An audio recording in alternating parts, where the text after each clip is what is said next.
Live. Come on. Hello and good evening. I believe I'm live. Hello and welcome to you all. The microphone is at a rather odd angle, but there we are.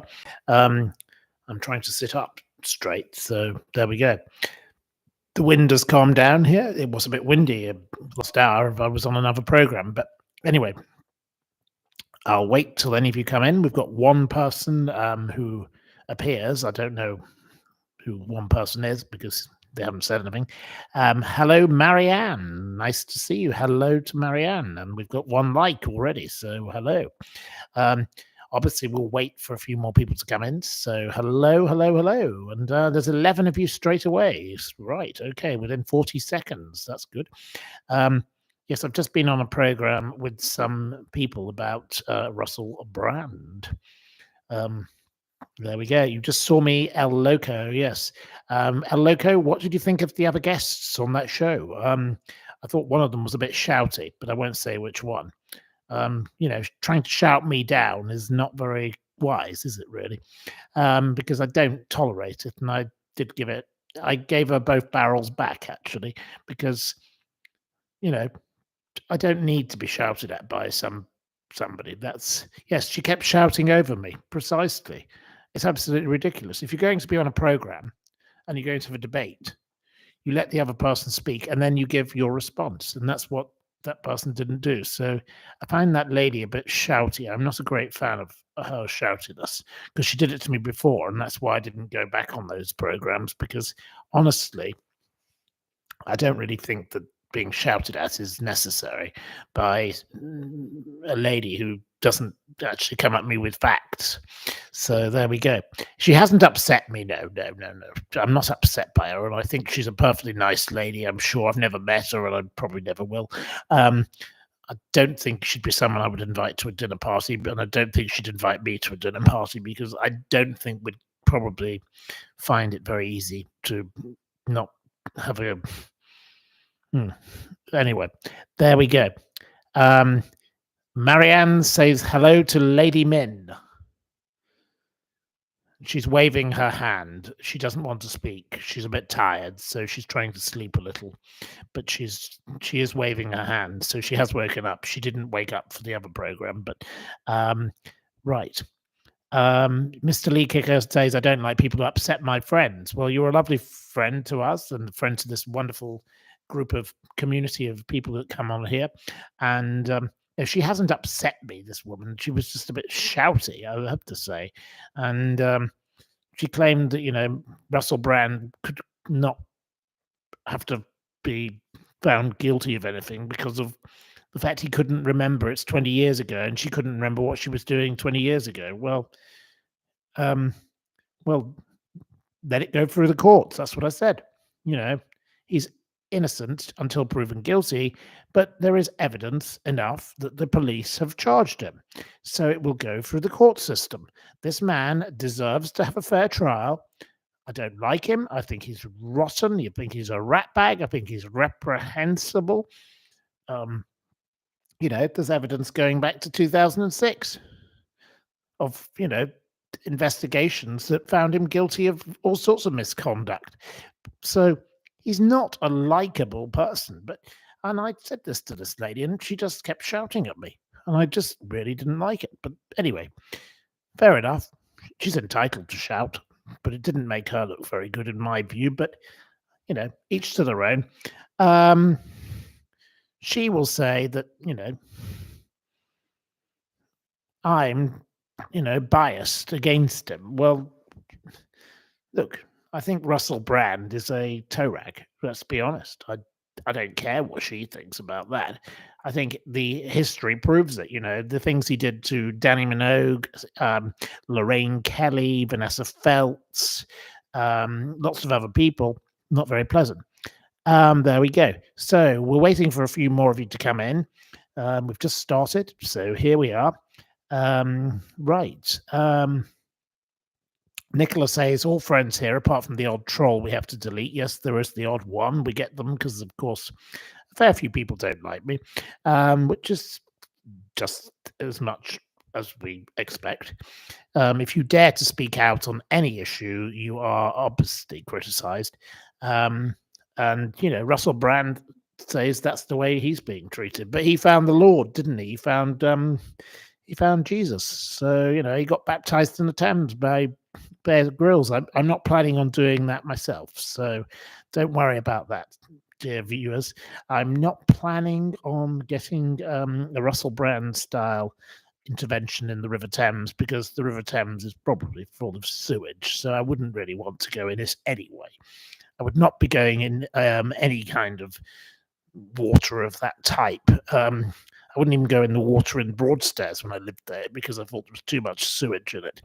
And I was quite right, because there were many times there were sewage alerts. So there we go. And all these mad people who used to run in on Boxing Day, I thought they were completely nuts. But there we go. Yes, it's very good, as Lauren says, to find Jesus when your shady past is catching up with you. Yes, quite right. This Russell Brand is a prime example. As he said, I was a fool before I lived in the light of the Lord. I want to thank you all for your continued support. Stay free and praise the Lord. Prior to that, he'd been Hare Krishna, 2007, baptized by Bear Grylls, 2024, Christian spirituality, and he had a Hindu wedding to Katy Perry, the pop star, in 2010. So he's a bit of a flitting about all over the place, isn't he? Preemptive religion, precisely, TMTB, preemptive. I agree. Right, any questions whilst we wait for a few more people to appear before we begin on one of my many topics, and then we can do a quiz. We've got lots of quizzes because I've written another one today. I'm writing quizzes very fast these days. I don't know why I'm so prolific, but I'm becoming a little bit overly prolific with quizzes. I've got quite a folder. These are the quizzes that you completed. There you are. Look, all of this lot. Huge amount. That's all the ones we've done already. There's another, I think, 8 sitting on the table in front of me, but I keep writing another one every day, so we might not get round to some of them, because I keep writing more. It's absolutely mad, isn't it? I'm absolutely bonkers writing all these quizzes, but people seem to like my quizzes, and my friends Kathy and Mike, they love me taking a photograph of the quiz, because they do it between themselves, so keeps them happy, and they're not even on YouTube or any of that. So it's great that it's keeping people's minds challenged. I think that's a nice thing. I'm having a nice sip of white wine, and that's keeping me going. There we are. And I will have some whiskey shortly, because I got myself a nice bottle of J&B, because the local whiskey is so bad. It's called something Williams or something. It's absolutely vile. It's revolting. It's nearly as bad as David Beckham's horrible Hague Club, which is amaretto, not really whiskey. Right. Okay. So Mr. Lee Kicker says his life is full of shouty women. He's fed up with them. Well, that woman shouting at me, she was too much. I've never known anything quite like it. I was trying to have a conversation, and I eventually just said, please, can you let me speak? You don't, if you're being interviewed, you let one person have a view, and then the other person has a view. You don't shout over the other person. But anyway, that's what she did. But anyway, she did that last time with me, and that's why I didn't do it again. And if I'd known that she was going to be there, maybe I would have toned it down and probably not done it at all. But look, she's a nice person, but she doesn't need to shout at people, does she? And the ones of you that did watch it seem to have agreed that there was a shouty woman, and she is a shouty woman, a lady. She's a perfectly nice lady, I'm sure, but there's no need for shouting. Stevie D asks, how is Lady Min? We're going to get any response from her? Probably not. No, she's not answering the question. Are you going to answer the question? No, she's gone back to sleep, I think. Right, for now, not a question.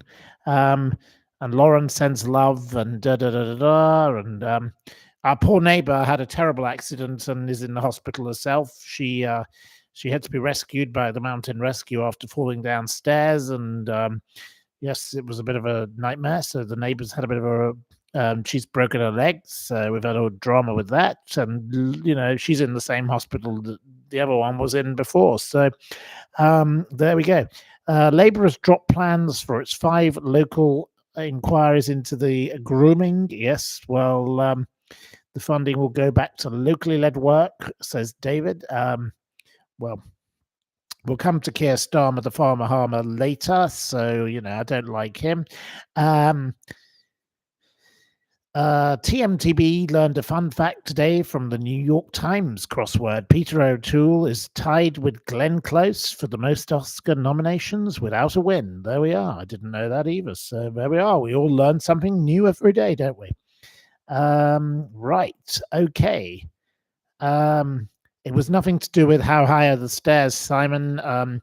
The place is in a mountainous area near here because they have another house, and to get an ambulance there would have been very difficult, and they thought about bringing in a helicopter because it was very hard, I believe. So there we are. Right. So, any questions? We've got 52 of you already arrived. That's pretty good, pretty quick. Right. Matt Grant is making a joke saying, "Hi, it's Janet Evans here. Do you mind if I water down your drinks?" Well, I know you're not Janet Evans because Janet Evans is probably not capable of using the internet. So she's too busy being a conservative counsellor and getting herself along the way, as they say. She's one of those types. Horrible, horrible woman, Janet Evans. Worst bar ever in London. Janet's bar was the pits of the worst bar. Evening to Belfast, Nicola. Evening. Paulie says, "Vile, awful woman." What's the latest on Virginia? Well, she's still alive, allegedly, and Victoria Harvey is still being abusive about her. So the two of them are actually probably as bad as one another, let's be frank. I've only ever met Victoria. I've never met Virginia, so I can't really comment that much on Virginia, but Victoria Harvey, she is predictably vicious, and she admits it, that she wants revenge for Prince Andrew. She said Prince Andrew is probably not as revenge-seeking as she would be, if that's the situation. She did admit that in another article that was written this morning in the Mail. I did read that, and I thought, typical Victoria. Having met the lady Victoria Harvey. There we go. Right. Good evening. Yes, good evening to you, Susan, and hello, Nicola, and hello, Hatchie, and everybody else who's coming in. So thank you for your good wishes. I look like I'm turning into Donald Trump with the way this light is on me. I'll turn it away. I think that's a bit better. I don't look quite as Donald Trump. Wearing an orange jumper and having an orange light on you is a bit. Ooh, I do look a little bit Trumpified. I've got to work out how to get this lighting to work better for this program, but I only had 10 minutes to prepare for the other program, so I just went for it. And I know this microphone looks completely ridiculous as well. Somehow I don't know how. I'm not very good with any of setting up things. So, but I'm here and I've made it work. So there we go. You're more tangerine than orange. Okay, well, I'm glad to be tangerine rather than orange. I'm not the orange man, the orange blob. I'm more the tangerine blob. I'm not that fat either, to be honest, anymore. Lost a lot of weight recently. I don't know why, but there we go. I think it's stress.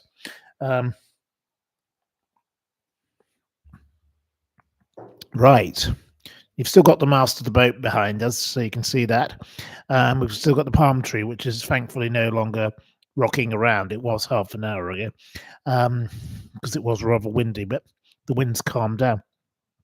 I'm not the man from Del Monte. No, not intending to be him either. Right. Okay. Any questions? Any questions? I'm not Radio 4, but any questions? Let's be having some questions before we start. We'll wait for a few more people to come in because it does take a bit of time, because I think the time difference confuses people. Paulie just asked me a question. No, the last thing I got from you was vile and awful woman. I haven't had a question from you since then. So what was the question? Please repeat the question. Right. Okay. Any questions? Right. Good evening to Linz. And have I been to Anstruther? Asks Stevie D. I don't know where Anstruther is, but is that in Scotland? I don't know. I have no idea where Anstruther is. But have I ever been in a hot air balloon? No, I've never been in a hot air balloon. I've seen many a hot air balloon, and I'd love to have gone in a hot air balloon, but I haven't been in one yet. What car do I drive at the moment? We have currently here in the south of France, there is a Audi TT. It's quite old, but it gets around and it's quite zippy. It's pretty quick. It's a fast little car, but it's not exactly practical for passengers and things, but it's good for gardening because the boot's quite big. So yeah, we get plenty of plants in it, and we're doing plenty of gardening, so it keeps us busy. It doesn't do us any harm to have the Audi TT. Have I been to Marseille? It has a bit of a reputation. Well, I've been to the worst parts of Marseille whilst a certain someone was doing her shopping for her business, and I had to sit in the worst areas. Very bad place. I wouldn't, and I've been there to the British consulate because my passport was stolen on one occasion.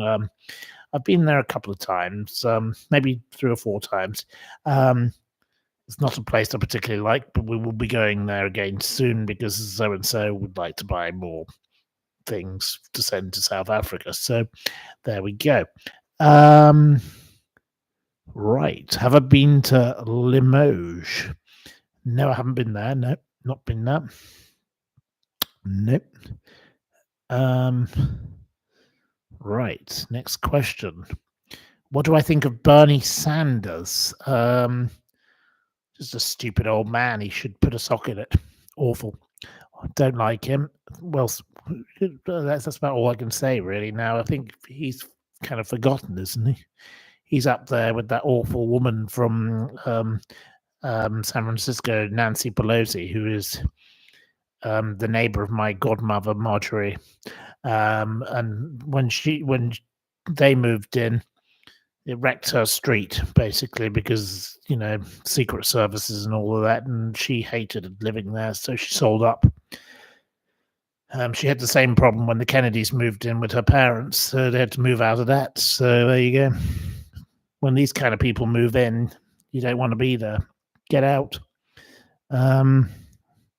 Right. I did enjoy the program, Marseille, though. The one with about the mayor. That was fabulous. I enjoyed that. The politician one. I can't remember when it was aired, but it was quite enjoyable. Quite a good program. I watched that many years ago. Right. Anyway. Trevor purchases Sanders chicken now again from KFC. Its finger looking good.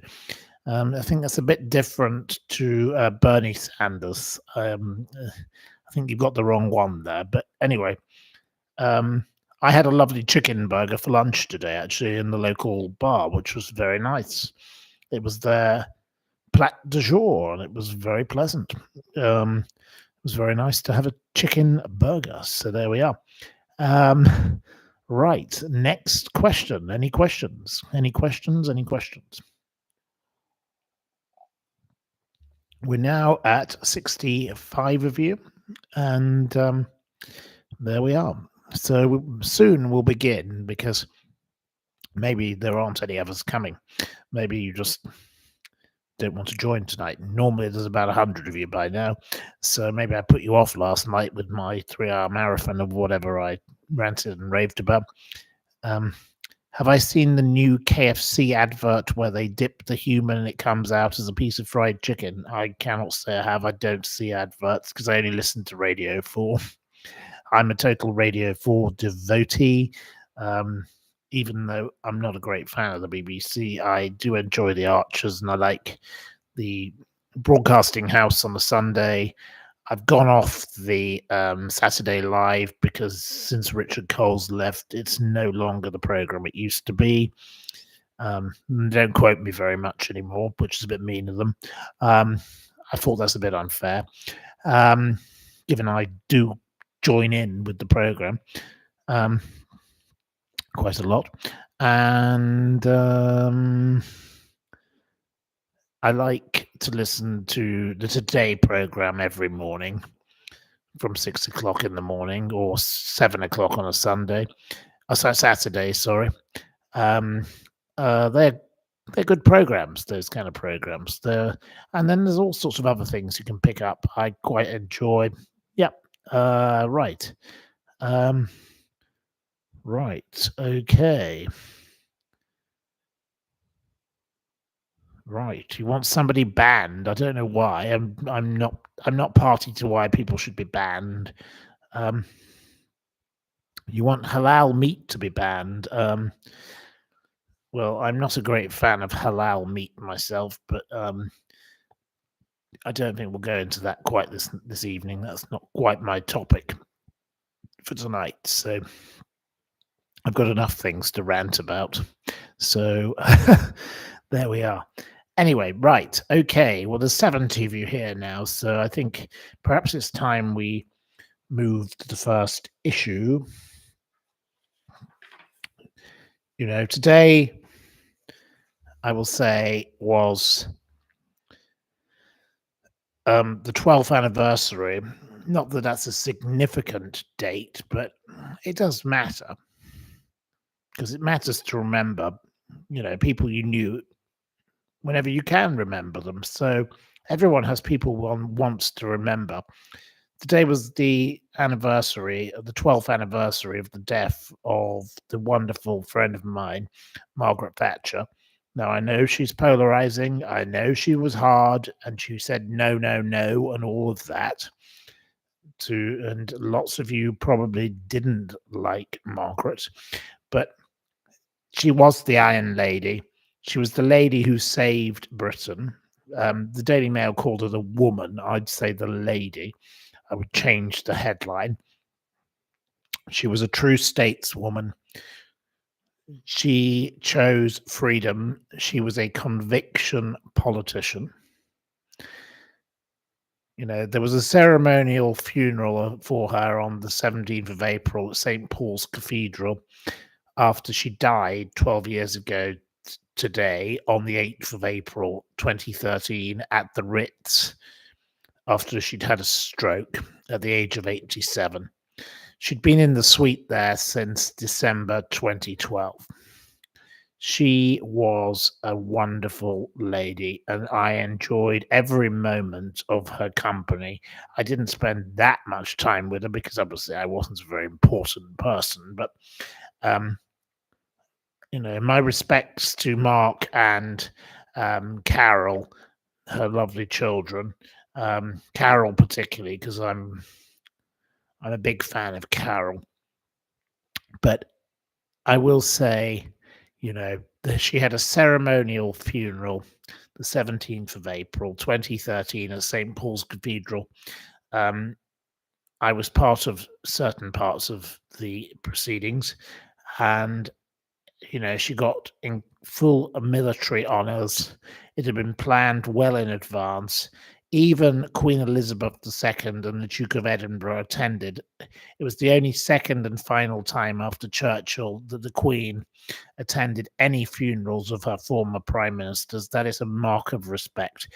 People go on about how the Queen didn't really like Margaret Thatcher. Well, why did she go to a funeral then? And why did she go to her 80th birthday party at the Mandarin Oriental, which was a wonderful, wonderful event? And opposite Harvey Nichols, opposite Hyde Park. Huge party. Everybody was there, even, her enemies like Lord Howe, who, had spoken out against her before her downfall. Even he was there. Tony Blair was there, all sorts of people. She had quite a bit of respect for Tony Blair, though as a scientist, she said, you should have done your research, because Margaret was a scientist by background. Um, she said, you should have, before you went warmongering, you should have checked the facts, basically. Margaret was a fact checker like me. I'm into facts, and no, I'm not in her league. I was nowhere in her league. I can say that. But I will say that this was one of the greatest prime ministers ever. She was far better than Churchill, because Churchill was a wartime leader. So the nation was united. He didn't have much opposition.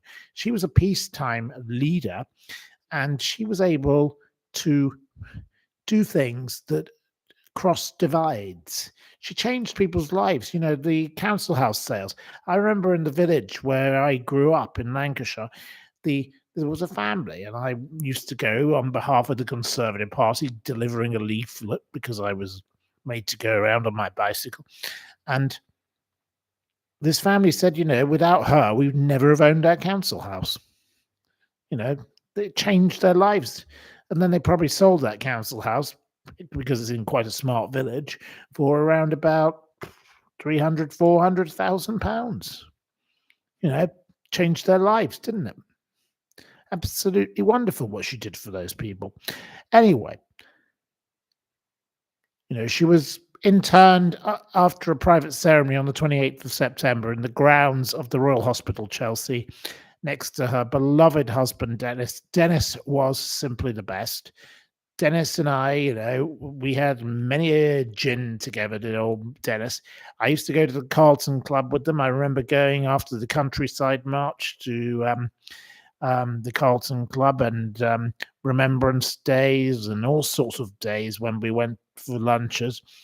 And, Dennis would always ask funny questions, and he could be quite entertaining. I remember him once at the Ritz, and lots of drama there. They loved the Ritz. They had a great time at the Ritz. And the Barclay brothers were very generous, I will say. They don't own it anymore, but there we are. Gin for him, whiskey for her. She never slept. She did about 5 hours a night. She had her injection to keep her going, perked up. But there's no other prime minister like Margaret. What came next? John Major. What will he be remembered for? Look, John Major, it speaks a lot of sense these days, but he will be remembered for Edwina Currie. That's a lack of judgment. And I don't mind Edwina Currie's daughter, Susie, who is used to be a friend of mine. I haven't seen her in years. She was a nice lady. But Edwina Currie, she's a complete nutcase. Then came Tony Blair. As I said, warmonger, profiteer, did it for himself. He's not a nice man. I know his son. Well, I haven't seen him in years, but they've made a fortune from being what they did. Then along came Gordon Brown. Never met him, but the man who sold all the gold, the one-eyed monster. I've always said, if you had Gordon Brown and Heather Mills McCartney combined, you'd have 3 eyes, 3 legs, and half a brain. That's how I see those people. Gordon Brown, absolutely appalling. David Cameron, one of the most self-serving social climbers on the planet, married into the Astor family just to elevate himself. And he came up to me and said something at a party, and I at Christie's, in fact, and I told him where to go. Awful man. Couldn't stand him. Theresa May, strong and stable. Boys' jobs, girls' jobs, running through wheat fields, the magic dance. The mad woman, absolutely bonkers, that Theresa May, absolutely useless. She was an absolute failure. Then we had Boris Johnson, the buffoon, the village idiot, who was married to crackpot Carrie, Lady Macbeth, as she ought to be known. Very manipulative woman. And he was just a buffoon, the village idiot. And then, he's been bitten by, attacked by, ostrich? Yes, he was attacked by an ostrich. Rather appropriate, hey? And then we had Liz Truss. Now, she was truly special, 49-day woman. Liz the lettuce, she really did crash the economy. An absolute buck. And I salute my friend Lorraine Barnes from Broadstairs, who gave me a telling off because I said, one of the worst prime ministers after is Keir Starmer. But she, I will say Liz the lettuce was pretty damned awful, yes. And then we had Rishi, who, what did he achieve? Zilch, zero, and nout. He was just married to a billionairess. That's all he ever achieved, really, isn't it? He got the lucky marriage. That's what he did. He did very well at marriage, didn't he? That's about all he ever did. He did nothing for our country. And now we've got Keir Starmer, the farmer harmer, who, donkey sanctuary man, who's the son of a toolmaker. And, Mr. Woke, and Mr. Complete Disaster. But I will say this, if we get rid of him, we get Angela Raving Rayner, the nutcase with not a nice past, because Queen of Thieves, Rachel Reeves, is going to get blamed for everything. What a disaster.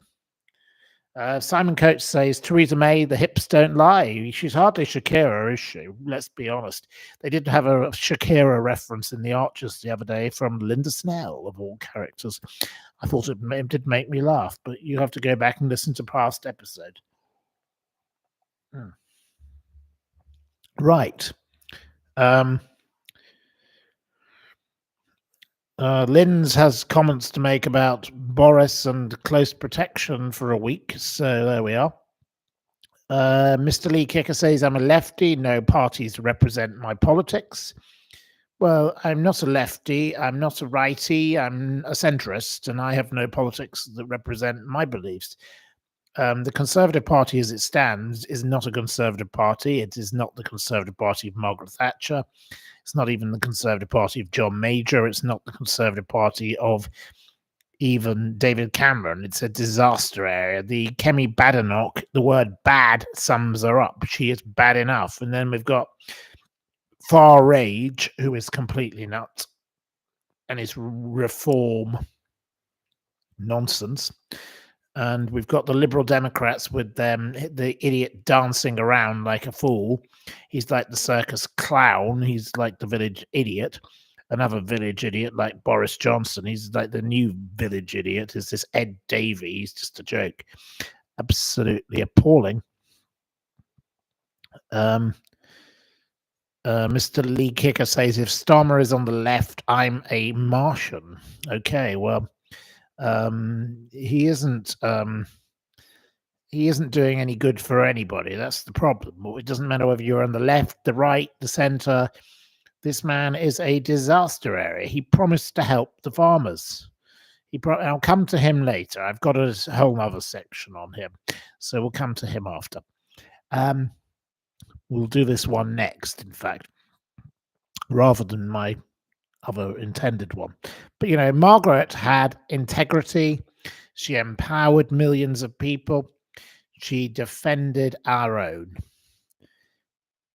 She was the greatest peacetime PM in history, as I've previously said. She was a colossus of a PM.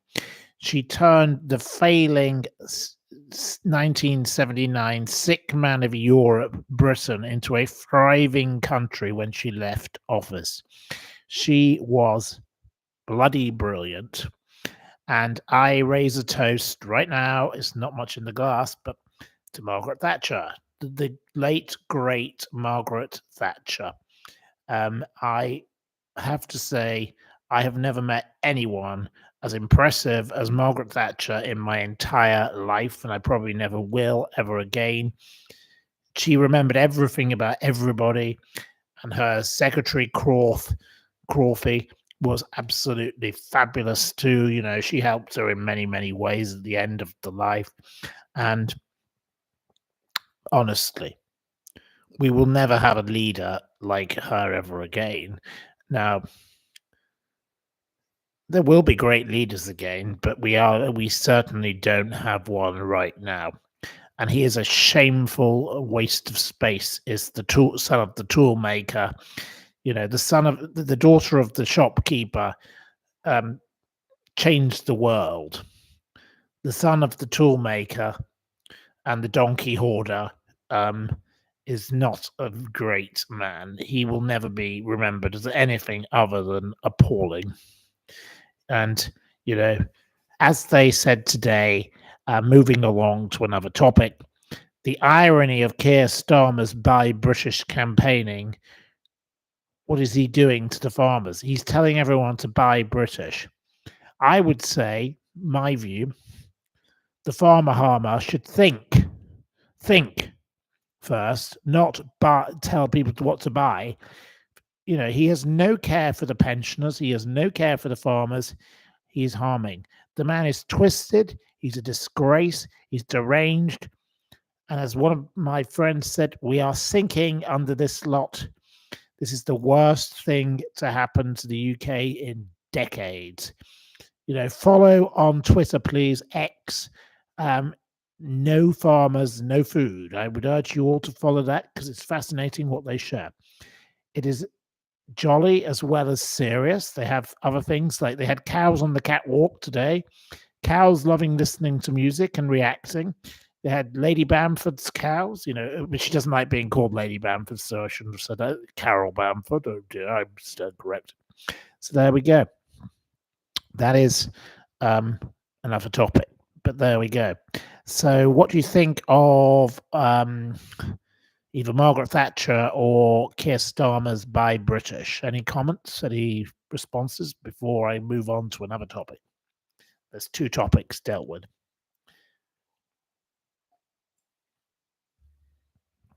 Right. When he says buy British, he probably means Amazon food shopping. They twist everything. He probably does, because he probably suit him to be involved with them, wouldn't it? Do I like Colombo? I don't think that's got anything to do with this, but no, I was never into that. Not really. Starmer got free clothes. I've brought that up before on previous occasions, so we won't go there again. Right. Some of you said something about the milk being snatched by Thatcher. Well, I'm not going to go down that path, but yes, Margaret was polarizing. She upset a lot of people along the way, and she'd made some mistakes with things like the poll tax. It was a huge mistake. But Margaret Thatcher changed the world overall for the better. She made success for Great Britain. What have we got right now? We've got a joke. We're a laughing stock. An absolute liability. Yeah. No. Mr.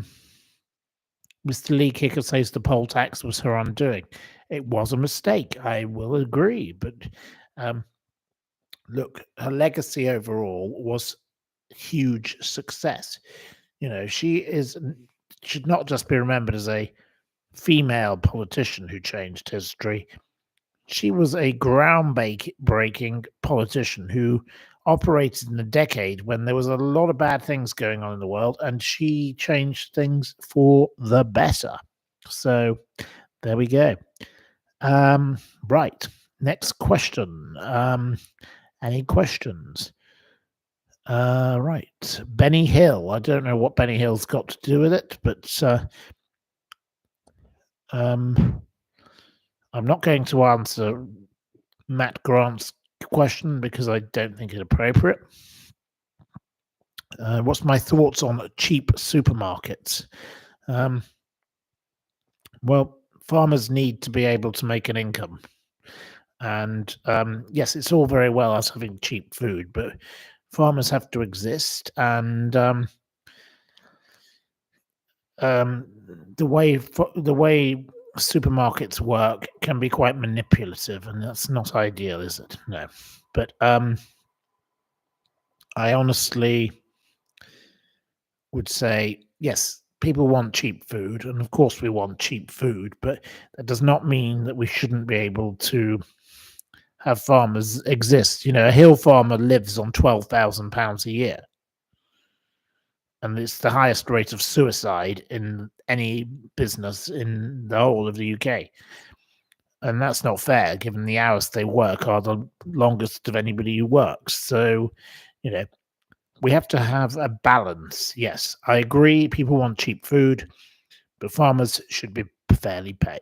Let's have, decency for farmers, because they are the guardians of our beautiful countryside. Also, you wouldn't have the hedgerows and the things that you love so much, and the beautiful areas of England, if it weren't for the farmers, because they look after them. The chav is, the Owen Jones isn't going to go around cutting the hedgerows and maintaining it, is he? Because he's too busy ranting and raving about woke. So there we go. I'll come to woke in a moment. There we go. So, right. You'd like to see street markets every day. The farmers' markets are wonderful things, and you can buy beautiful produce. It's lovely to get fresh produce, isn't it? It's always good to have good fresh things. So that's fabulous. Right. Okay. Right. Okay. What about fishermen? Yes.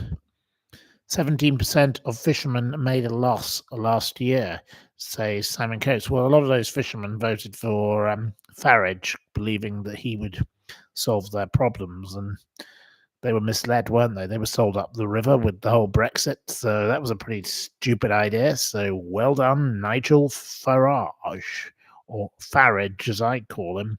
Farage as in garage. So there we are. Right, okay. Sam Daniels is talking about a goat curry. Well, I'm going to cough because I never had one of those. No, never had a goat curry, but fair enough if that's what you're into, but that's not my kind of thing. But, once the goat is dead, I suppose goat curry could be quite nice. I don't know. I've never tried it, but I don't really desire it because I think of poor old Billy Goats, and, Billy Goat needs to be left alone, doesn't it? Mr. Lee Kicker rightly says Brexit was never going to be a good idea. I agree with you 100%. Goat tastes a bit like lamb, says Hatchy, but with 2 question marks. So he's not sure, or she or he, Hatchy. I'm not sure if you're a he or a she, or maybe you're a dragon. And maybe we'll come to one of my next topics. You could be of any gender, whatever you want to be on a Tuesday. An Edwina curry. I've never had an Edwina curry, and I have met Edwina curry, but I can't say I'm a fan, no.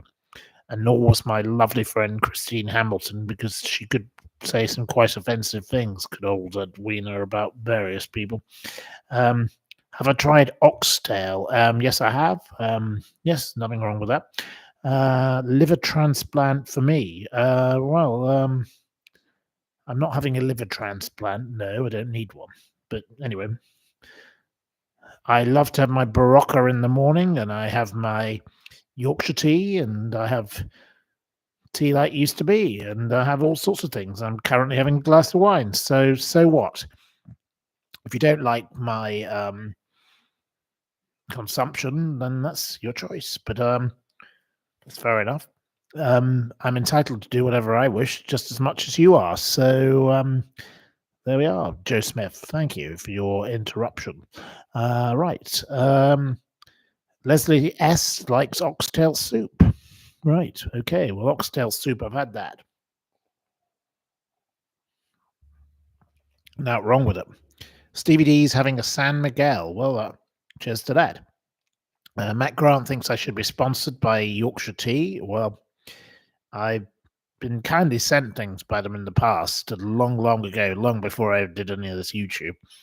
I did have all sorts of teas sent to me by them once, which was very nice. I don't know why. It was a bit random. Right.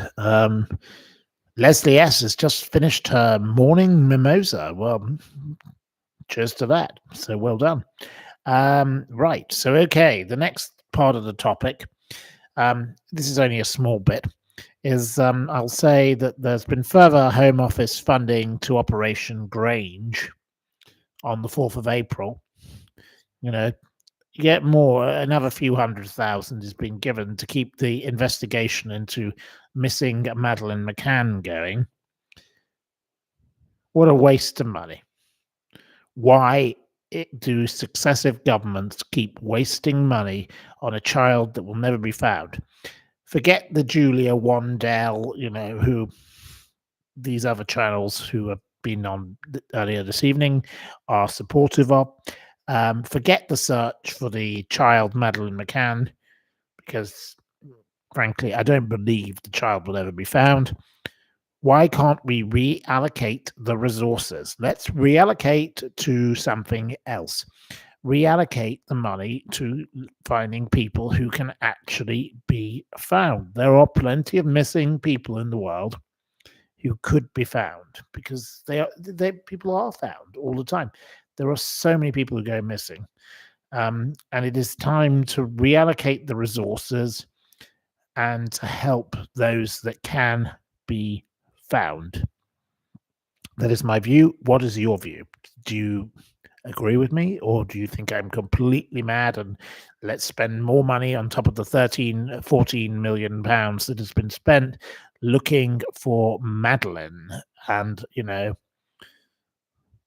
quite frankly, I do also think that Jerry and Kate McCann should have been prosecuted for child neglect, but that's not going to happen. So there we are.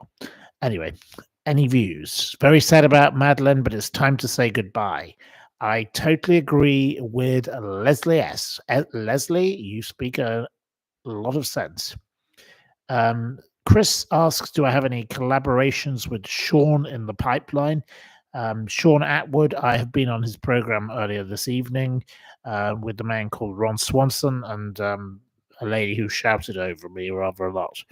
But I won't hold it against her. Right. What do I think of Iron Brew? Basically, is you're on the Iron Brew. In a distinct Scottish accent. I've never tried Iron Brew. I don't like the colour of it. It looks a little bit revolting. I think it looks like something that comes from the bathroom area.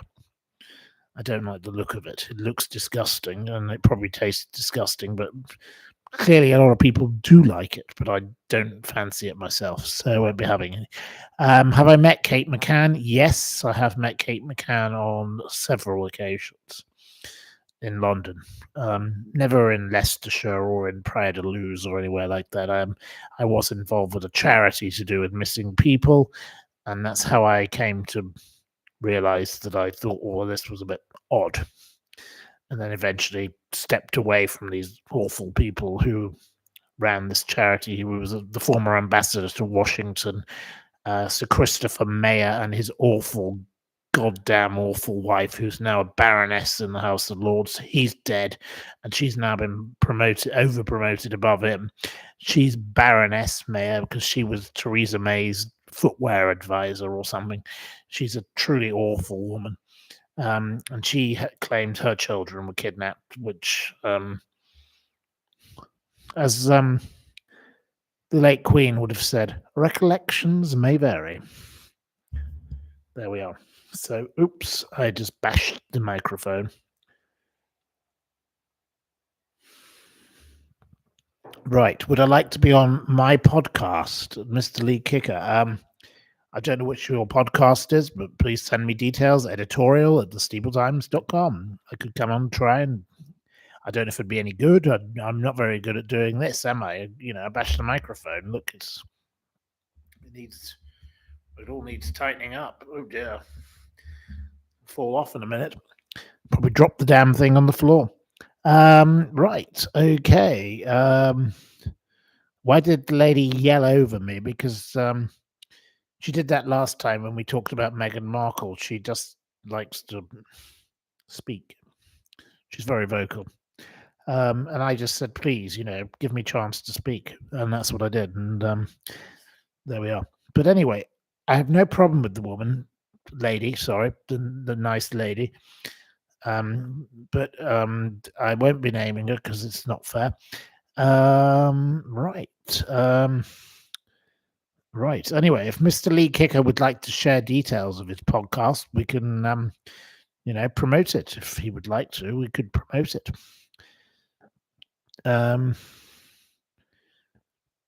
Right. Okay. Did I see your question about fuel poverty? No, I didn't. These questions come in very fast, so I can't see everything. So I don't know what your question was about fuel poverty, but you might want to repeat it. If you don't get a response, please repeat your question. You're very welcome. But I can't answer every question, obviously. I've got a few more points to make. So we've dealt with Madeleine McCann. Stevie D's had some mini cheddars. Now, okay, Piers Morgan responded to the outrage about the pool, the women's pool thing being with the transgender. He said it's not conservative outrage, you disingenuous clowns, because Pink News, which is a kind of LGBTQ plus XYZ plus shove it up your jumper or whatever thing, had a go at him. And he said, it's common sense outrage from anyone with a brain who is sick of this unfair, unequal crap. Totally agree with him. He was responding to them. The winner of this thing, Harriet Haynes and Lucy Smith, were both transgender. So effectively, they were born men. And they were in a women's Ultimate Pool Women's Pro Series Event 2 in Wigan. Pink News said this cruel criticism from right-wingers, including also Sharon Davis, the Olympic athlete, who often gets angry about this. He said it was preposterous, and why anyone supports this cheating bullshit is beyond me, said another one. So there we go. What are your views? Do you support the Harriet Haynes and Lucy Smith by being allowed to do what they did and compete as men in a women's tournament, or transgender? Sorry, I shouldn't be daring to say they were men at any point ever, because they don't consider themselves men. Or was Pink News right to say, this cruelty and sickening, horrible way of treating people who were perfectly, in their rights to compete in the way they did? Right. Have I tried pink champagne? That's not got anything to do with Pink News in this matter, but I have had pink champagne. I'm not really into champagne of any form, but I've drunk a lot of champagne over the years, but it's just not my choice of thing. Right, another person asking, have I ever been in a hot air balloon? No, I've never been in a hot air balloon, no. Second time I've answered that question today. Don't know why that question's come up twice. That's a bit odd. Men have a significant advantage over women playing billiards, pool, and snooker, says Simon Coates. Well, there we go. You could be right. I don't know. You're male or female, and that's it, says Stevie D. Well, Donald Trump agrees with you there, and I would say you are born a man, or you're born a male, or you're born a female. Yes, also. You can't be either or, can you? The idiot in Broadstairs who thought she was a dragon. Completely nuts. People think they're the cat litter tray. You could think that you're this book, Have You Eaten Grandma? Here we are, good old Have You Eaten Grandma, my go-to book. You could say, I think I'm Have You Eaten Grandma? You could say, I'm a mobile phone, I'm a mobile phone. Or you could say, I'm a piece of paper. what do you want to be on a Tuesday? What do you want to be on a Wednesday? You could change your mind. You could be God knows what. I think it's utterly silly, isn't it? Absolutely ridiculous.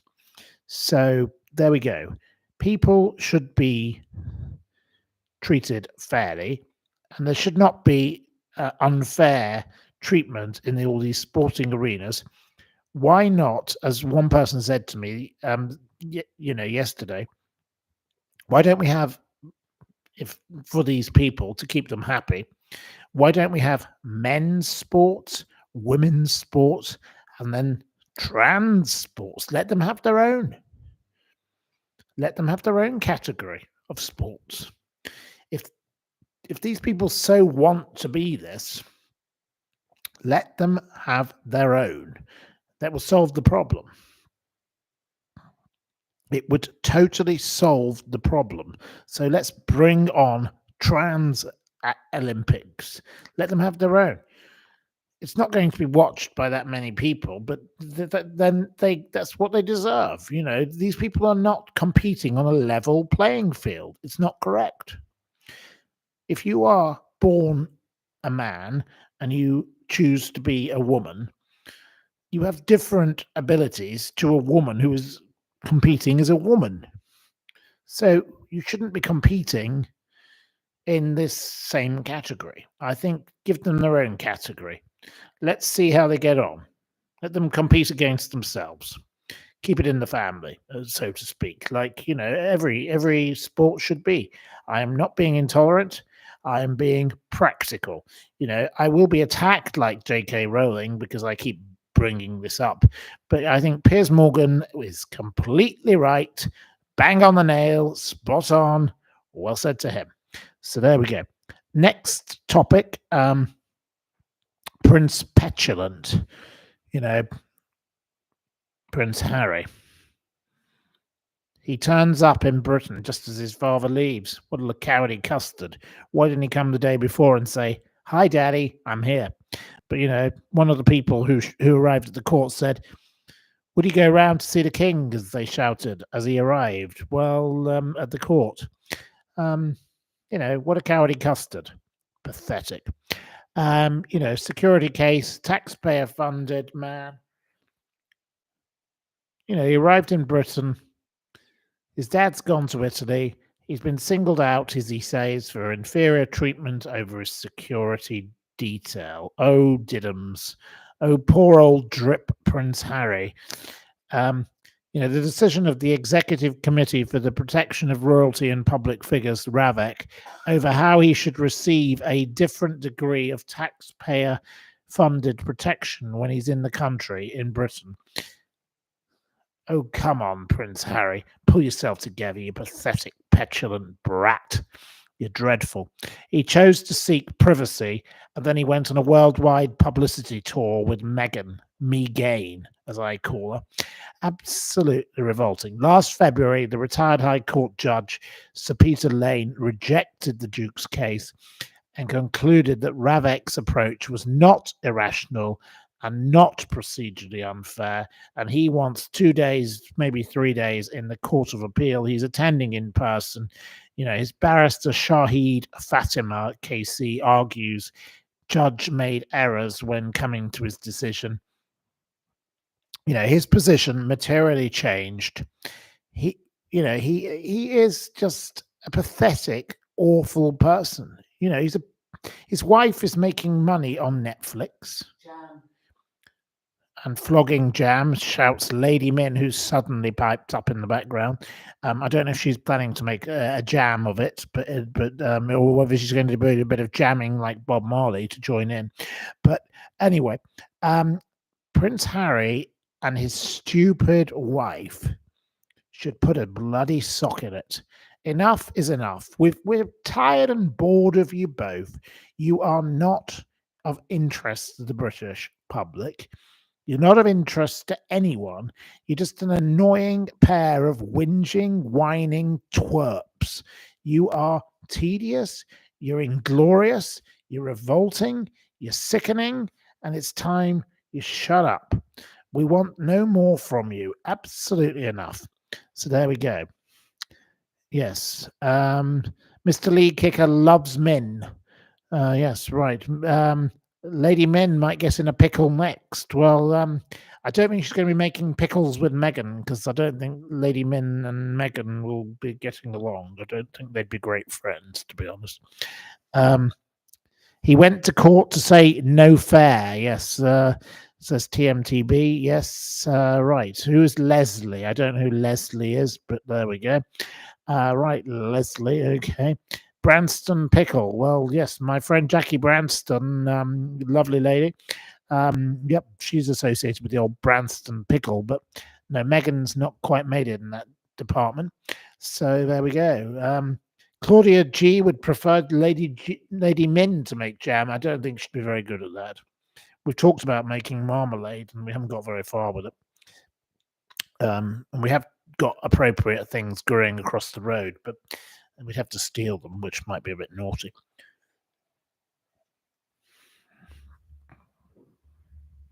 Bring on the Branston, you say?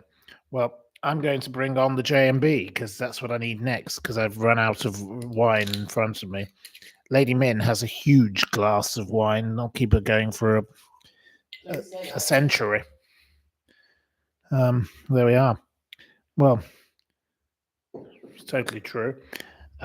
Right, so did I ever meet Ben Ackelman of Coleman Mustard? No, I never met Ben Ackelman of Coleman's Mustard. No, can't say I did. I don't really say I would particularly go for Coleman's mustard. I like Dijon mustard, much nicer. That's my favorite. I've been to Dijon, and I would have loved to have actually bought some mustard in Dijon, but the place was closed because it was January. Richard Branson. Well, I think Richard Branson is a piece of toe rag. He's absolutely vile, absolutely awful.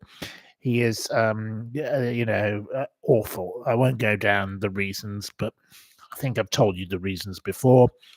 I've got my own personal problems with Richard Branson. Creep, job killer, all sorts of things. He is horrible, horrible man. Vile, awful. Also a man with an island. Let's be honest. Let's see, been accused of an awful lot of things. One day, I think, similar to a lot of those other kind of creepy characters, let's be honest, the things he's been up to over the years. Did I ever meet Bernard Matthews, the turkey man? Nope, never met him. Found his story fascinating. I knew the Got Foods, who own Clarence Court. They're the biggest egg manufacturers in Britain, but no, not the turkeys. I went to school with Adrian Gott, and I've seen him at polo games at things in recent years, and he's dating a famous racing person, or married to them, maybe even by now. So I know them, but they're not. They're more involved with chickens than turkeys. But there we go. Right. Sorry, we're getting a bit of coughing in the background. Have a bit of your wine. I will. Right. Okay. Because otherwise the coughing will get worse. And we can't have that on the channel. Right. Okay. So Nigella Lawson, is she any good? Well, I don't mind Nigella. No, I had discussions with her about certain things to do with goat's cheese. I did an article about goat's cheese and where was the apostrophe, and I think she replied, and that was quite nice of her. But so did everybody else. So that's about it. But yeah, she can be a bit. Don't know. Not sure. Don't know. I do also happen to have met other exes of Saatchi's. So, they have views on her. Let's be honest. Yeah. Cheers. Now I've got a J&B. So that's even better. I feel much better for that. Right. Anyway, turkey is very bland. Well, it depends how you cook it, isn't it, really? If you try hard, you don't have to make it bland at all.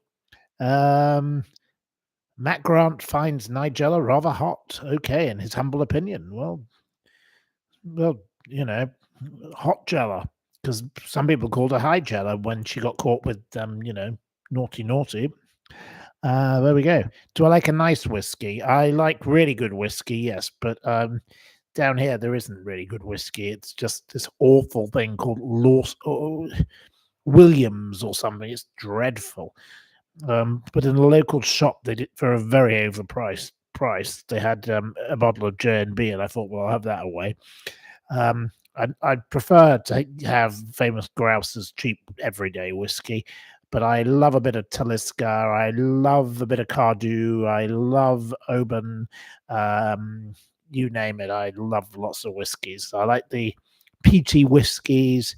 The full of flavor ones are the best, I would say, for me, but each to their own. So, I love a bit of Glenfarclas. I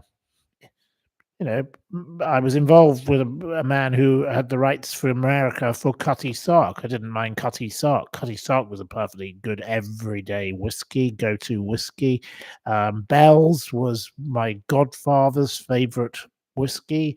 That's what he always drank, and that was cheap, and I didn't mind it. It's not the end of the world.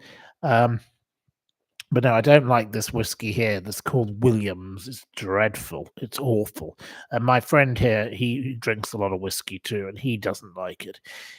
It's a bit sweet. It's a bit like this David Beckham Hague Club, which is basically whiskey aimed at women. It's not whiskey. It's amaretto. It's horrible. It's too sweet. It's sickeningly sweet. Bit like Victoria, hey, scowl-faced Victoria, the sour puss, absolutely miserable. No, don't ever buy the Hague Club whiskey. It's very expensive in certain hotel bars, but it's also sold. Right, no opening the paper in the background. Sorry, there's noise. I'm terribly sorry. Yeah, but I'm trying to do my program. Right, okay. Is Johnny Walker any good? I don't mind it, but I'd say it's a bit overpriced. Not my kind of thing. Right, okay. You love Talisker. Well, Dallas Dew is obviously a family favorite because we've got strong connections with Dallas Dew whiskey. Has Lady Min a red Figaro? I don't think so. But she hasn't answered the question. There we go. You like Scottish and Irish? Well, I certainly don't like, Jack Daniels, which is a different kind of breed of whiskey with a different spelling as well. There we go. What else could I recommend of whiskey? Golly gosh, I've tried lots. So Cardew, Glenfarclas, Glenmorangie, Oban, which is a place I used to spend lots of time in my youth. I loved Oban. The beautiful waters around there and sailing to Iona, and the fantastic Fingal's Cave on Staffa. I love that area of the world. It's my favorite place, and that's where I will one day. Maybe that's where I should go and live next. That's where I should really go. Is there? I've got this desire to go to Shetland, but I don't know anything about Shetland. I've never been there really. I've never ever been, so I don't know anything about it. But I'd like to go there. But perhaps they're the places I should go. Arran, Balvenie. Yes, that's a nice whiskey. Do I like rum? Not particularly, but I don't mind a summer cocktail with a spicy cocktail in the summer at a party. It's quite nice to have a rum cocktail. There can be good rum cocktails. I've had plenty. Sir David Frost's son makes one called Duppy Share. and it's I've had all sorts of nice cocktails with their rum because they've been generous enough to invite me to things, and I've always enjoyed the Duppy Share cocktails, and they've done awfully well with them. So well done them. And of course, another of Sir David Frost's sons is a presenter on Sky News, so he's done very well. So the Frost family are doing very well. That's fabulous. Right. Okay. Right. Okay. It's so windy in Scotland you can't hear yourself think. Okay, well, I don't know if you're there at the moment, Leslie, but you sound like you could be in Scotland because Leslie sounds like a good Scottish name. There we go. Wilfred Frost. Yes, you're quite correct, Mr. Lee Kicker. You could have got that in a quick quiz question. Right. Do they serve the old-fashioned cocktail in the UK? Well, it's the old-fashioned is the bartender's most hated drink to make because you have to stir it 16 times. So bartenders hate it because if you're a busy bar and you've got people queuing up at the bar and you've got people going, I want an old-fashioned, you've got to stand there and stir, stir, stir. So you're not getting on and making all the other drinks. So bartenders actually hate people who order the old fashioned. It's like the most hated drink on the planet for a bartender. So if you want a bartender to hate you, order an old fashioned. That's my tip to you for the day. I've never got the purpose of an old fashioned. It doesn't add much to it with all that sugar and all. It's disgusting to me. But yeah, if you like it, you like it. There's everyone likes something different. Some people like apples, some people like pears, and some people like apples and pears. Let's have everybody be what they want to be. As I said of the transgender, if you want to be an envelope, you identify yourself as a bloody envelope, but don't ram it down my throat. Don't stick it up your own jumper. I don't care if you want to be an envelope. I don't care if you want to be an apple or a pear. Be what you want to be. And if you want to like an old fashioned, like that. I like a Negroni. That's my drink of choice. That's one of my favorites. I haven't had a Negroni in days. In fact, tomorrow I shall go out and I shall have a Negroni. In fact, maybe I'll have a gin and it or a gin and French. They are two other drinks that I very much enjoy. I like more simple drinks, very simple. A Negroni is a third. Very simple. All my drinks are very simple. I don't make bartenders' lives difficult because, I've worked with bartenders over the years because of being involved in drinks brands, and really, they don't like people who make things complicated because they've got to get on because they've got people shouting at them. It's like everything else. It's like when I'm doing these programs, there's always a question coming in. There's more questions coming in. So, right. Any more questions? Because I think we're going to do a quiz now. I think it's time out 1 hour and 13 minutes. We're not going to go on for too long tonight because, quite frankly, I'm quite tired. I do need a bit of rest. I've done 2 programs in a row of 3 hours. And I did an hour before this, so I really do think I'd rather not do too much. So, have we someone who can help me with a quiz? We want someone who can help with the quiz. I need to find a piece of notepaper. Very disorganized to me. Right, to write on. We need to do a quiz. Right. You want to know about Dan Wootton being charged. I don't know what's happened to Dan Wootton. Dan Wootton and I are not very good friends. Let's put it that way. What's Dan Wootton been charged with? I don't know. Has Dan Wootton been charged at all? Dan Wootton is just a thoroughly offensive person, in my opinion.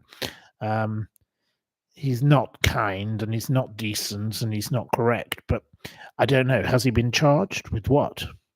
Mr. Lee Kicker has views. I'm not going to repeat them because I don't know what Dan Wootton has been charged with because obviously I'm live on air and I can't look at anything because I don't have anything in front of me.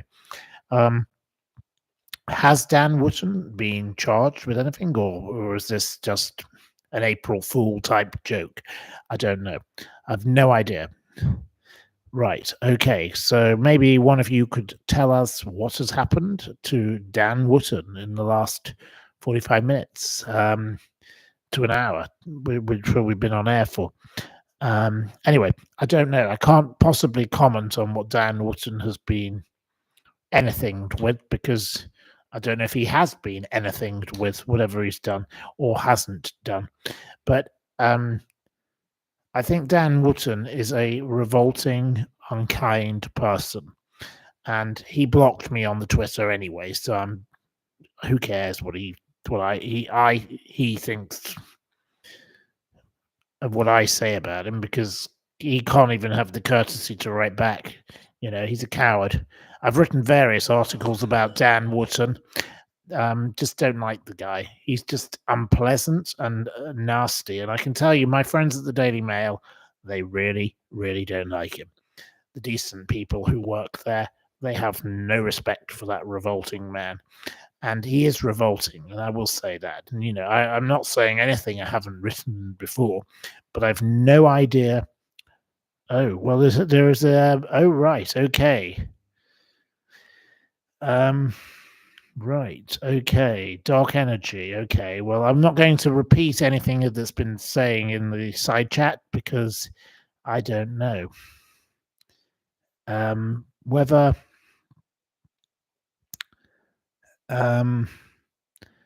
any of this has led to something happening tonight, I don't know. We'll talk about it tomorrow. I don't want to talk about Dan Wootton anymore. Nothing more to say about Dan Wootton until I know. Look, a fact is not a fact until I prove it's a fact. I've got to look into it. So I don't know anything about what's happened to him. So let's not talk about it. But he is not my kind of person. He's not my cup of tea. He's definitely not my glass of whiskey. And he ought to just bog off back to where he came from. He's awful. Absolutely ghastly. One of the most ghastly people on the planet. He's up there with Cliff Richard and, all that kind of lot. Awful. Dreadful kind of people that you wouldn't even waste your time with. Absolutely vile. Go away. Just get out of our lives. Those kind of annoying people. Great. Richard and Judy, he's in that league. He's just as bad as them. Awful.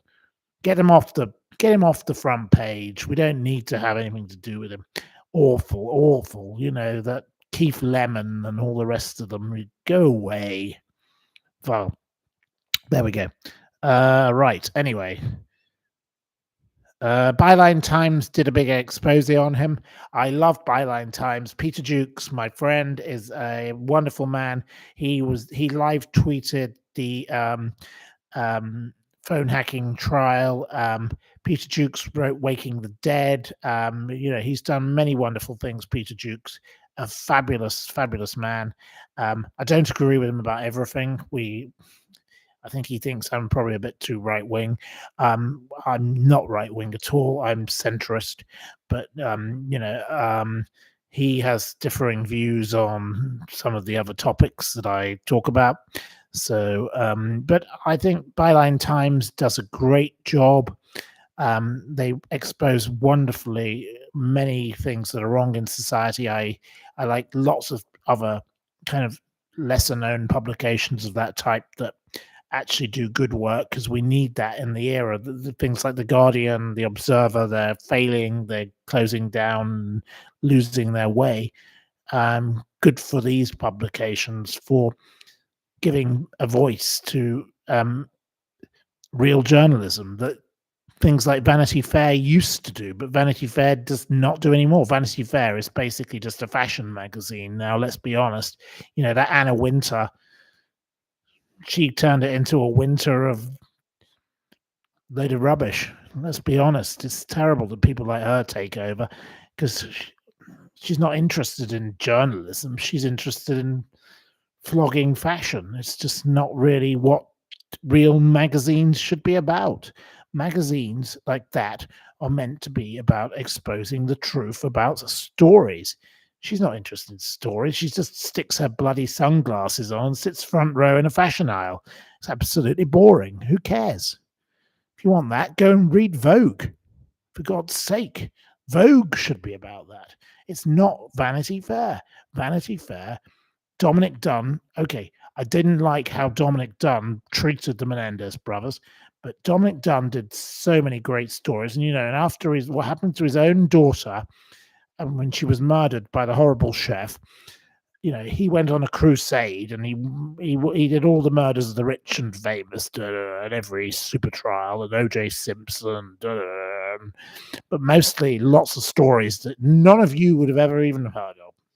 And I used to like watching his program, which used to be on YouTube, but somehow it was taken down.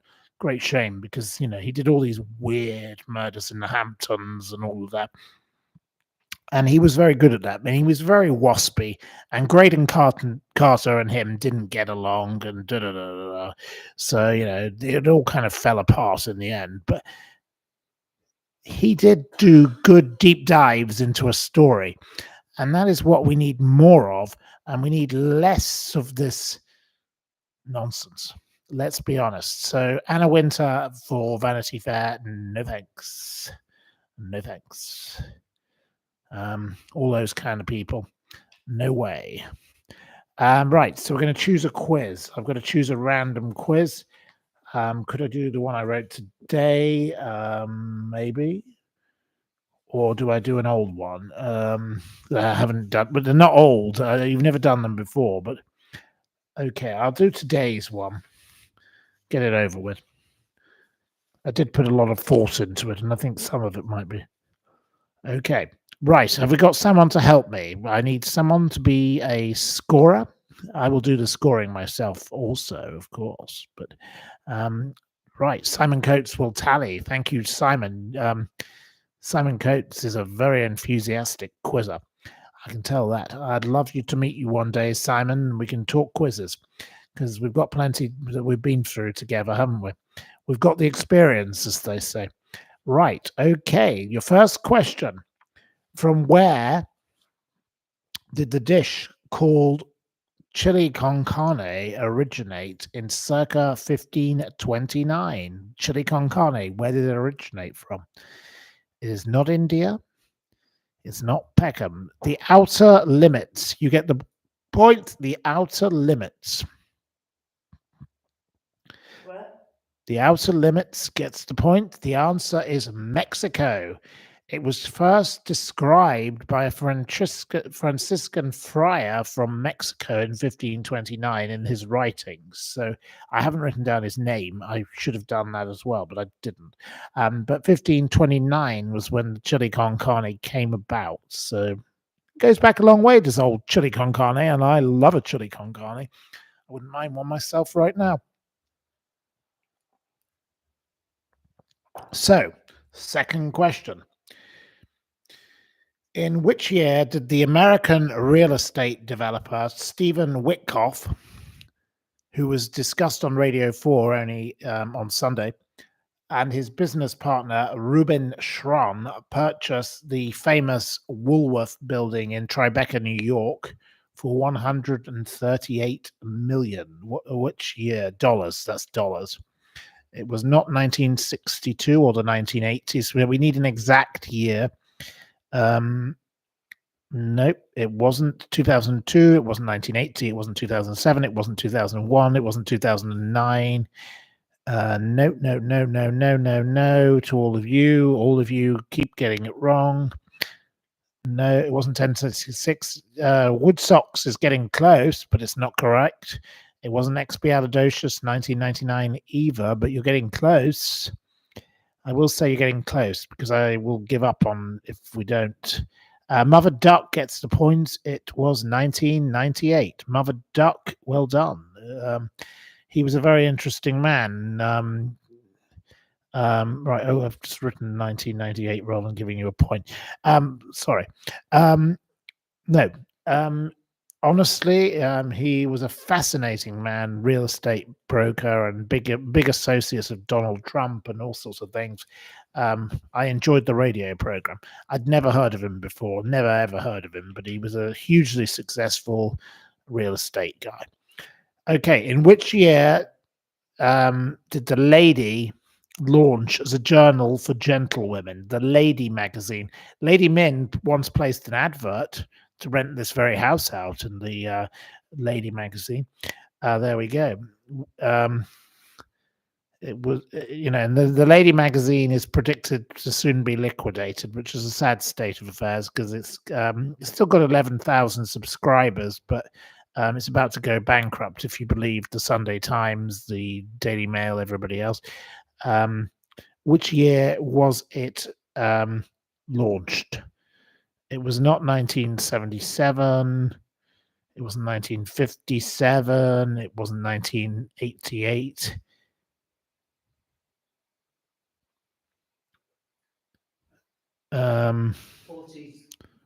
It wasn't the 1940s, as Lady Min is shouting. Nope. It wasn't 1914. It wasn't 2001. It wasn't 2030. No. Right. Okay. We're struggling along here. It wasn't 1951, but it could have been in the 50s by the way it behaved. But no, of course, it was much earlier than that. So, no, you're all getting it wrong. It wasn't 1909. No. No. It wasn't 1923. It wasn't 1931. It wasn't 1921. It wasn't 1883, but you're getting closer. Trevor, you are close, but you're not quite there. Right, so 1883, it wasn't 1887, it wasn't 1899, it wasn't 1984, it wasn't George Orwell, it wasn't 1885, it was 1885, sorry. So, yes, expialidocious, you get the point, expialidocious.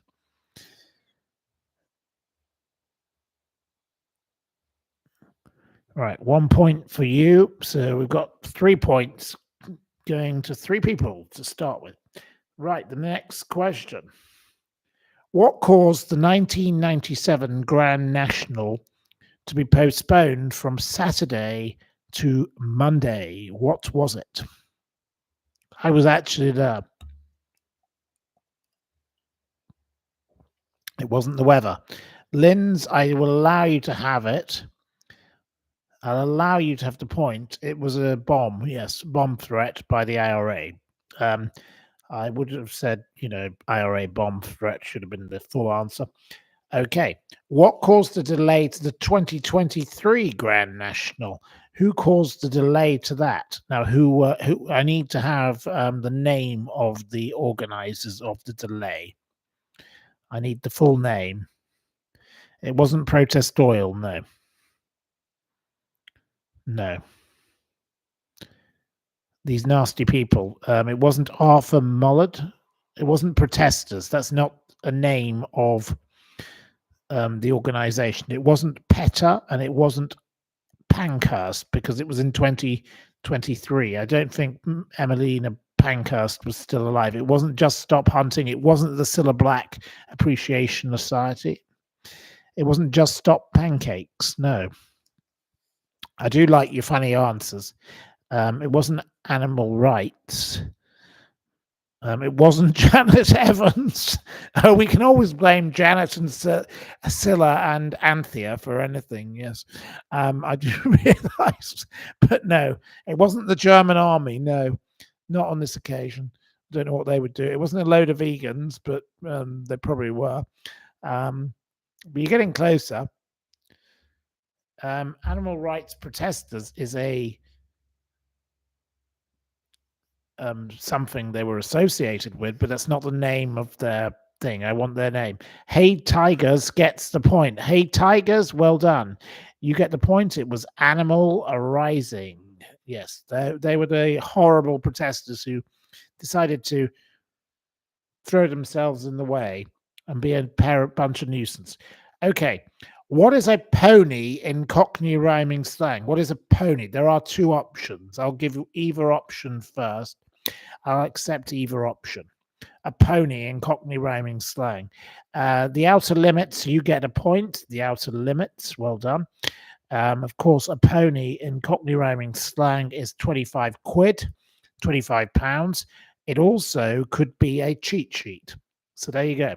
A pony has two meanings in Cockney rhyming slang. I haven't come across anything else that has two meanings in Cockney rhyming slang quite yet. But I used to learn so much about Cockney rhyming slang on a Saturday from my wonderful friend Arthur, who ran Arthur's Cafe in Dalston, who used to come to the La Brasserie in South Kensington, and we'd talk about different Cockney rhyming slang with my friend Anthony, who ran restaurants also, and I learned a lot about Cockney rhyming slang. So anyway, that's one that I didn't know had two meanings, but there you go. So you've now learned something new today as well. Cockney rhyming slang can sometimes have two meanings. So at the moment, we've only got everybody on 1 point who's answered. No leading light. We've got no leading lady, so to speak. Right. Okay. Next question. Approximately how many species of rhododendron are there? How many species of rhododendron? There are not 12. They're not 4. They're not 24. They're not 125. There's not 1,000. I will accept 1,000, actually, Joyce. Joyce Grove, I'll accept 1,000. No, there are at least 1,000 species. There's between 1,000 and 24, which is one recorded accepted list. There are possibly 1,200. The rhododendron is the national flower of Nepal.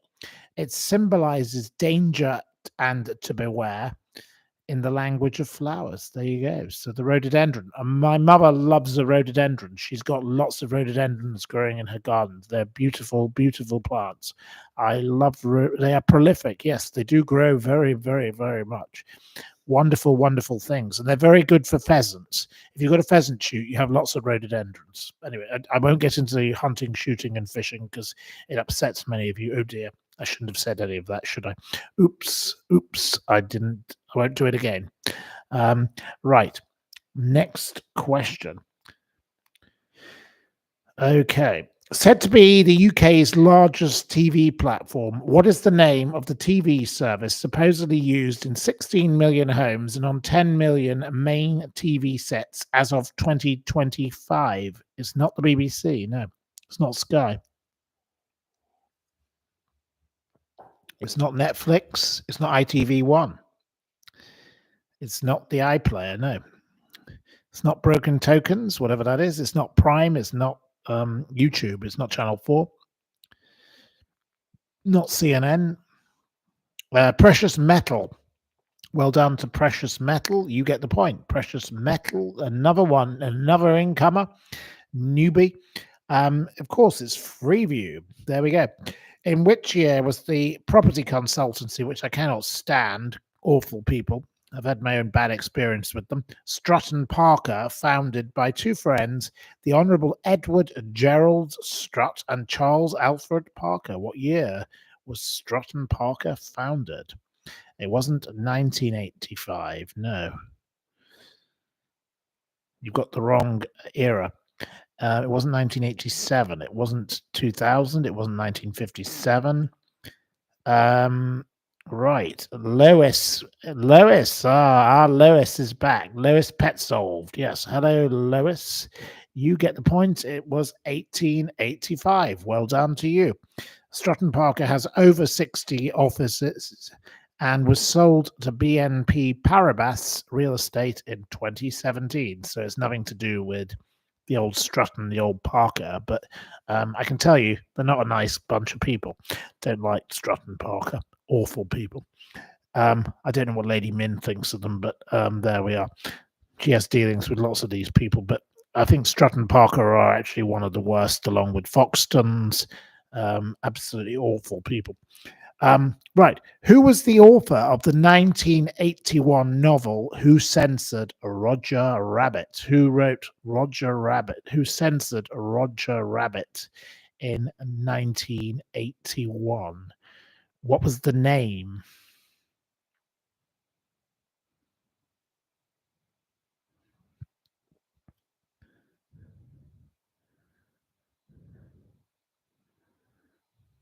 No, it wasn't Roald Dahl. No. It wasn't Pass. It wasn't Bob Hoskins. It wasn't Fanny Craddock. It wasn't Next.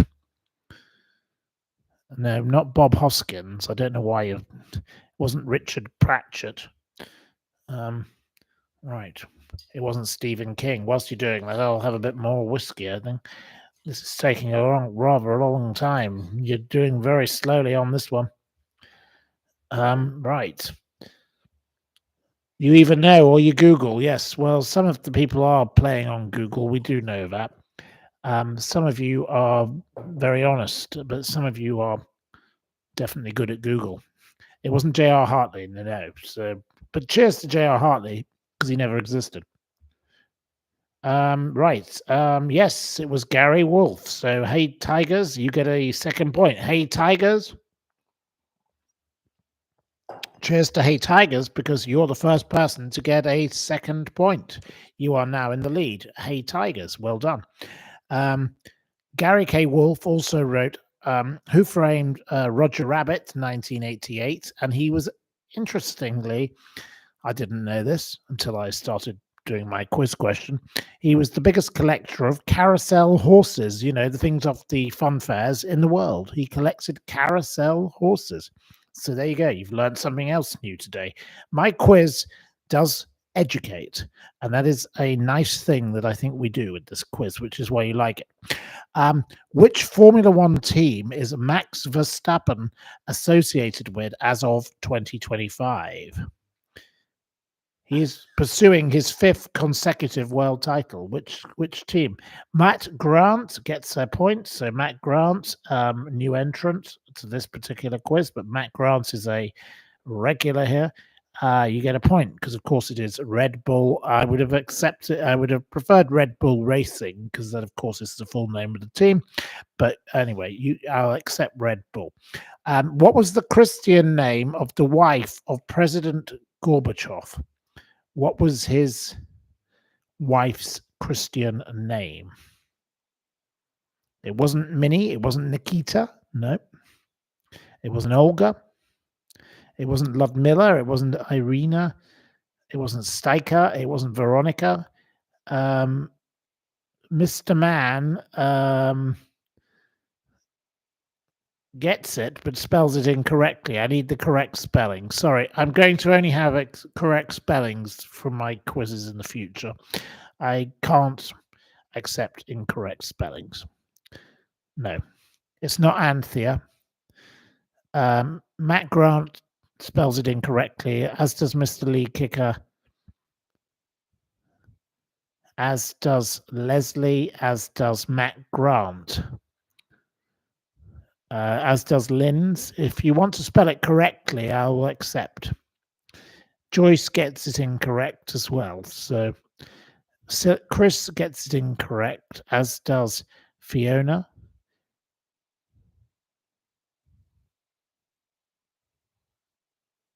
The Outer Limits gets a second point, so you're in joint first now. It is Raisa, Raisa.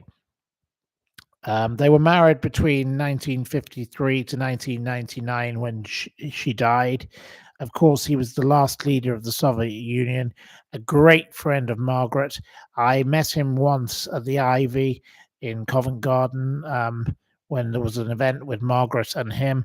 Absolutely a gentleman who changed the world. He brought reform to Russia. He was the last leader of the Soviet Union. An amazing man. Quite the opposite to the person I'm going to talk about next. Which British politician, in a robotic fashion, continually used the phrase "strong and stable" in the run-up to the 27 general election, even though she thought it made her sound stupid?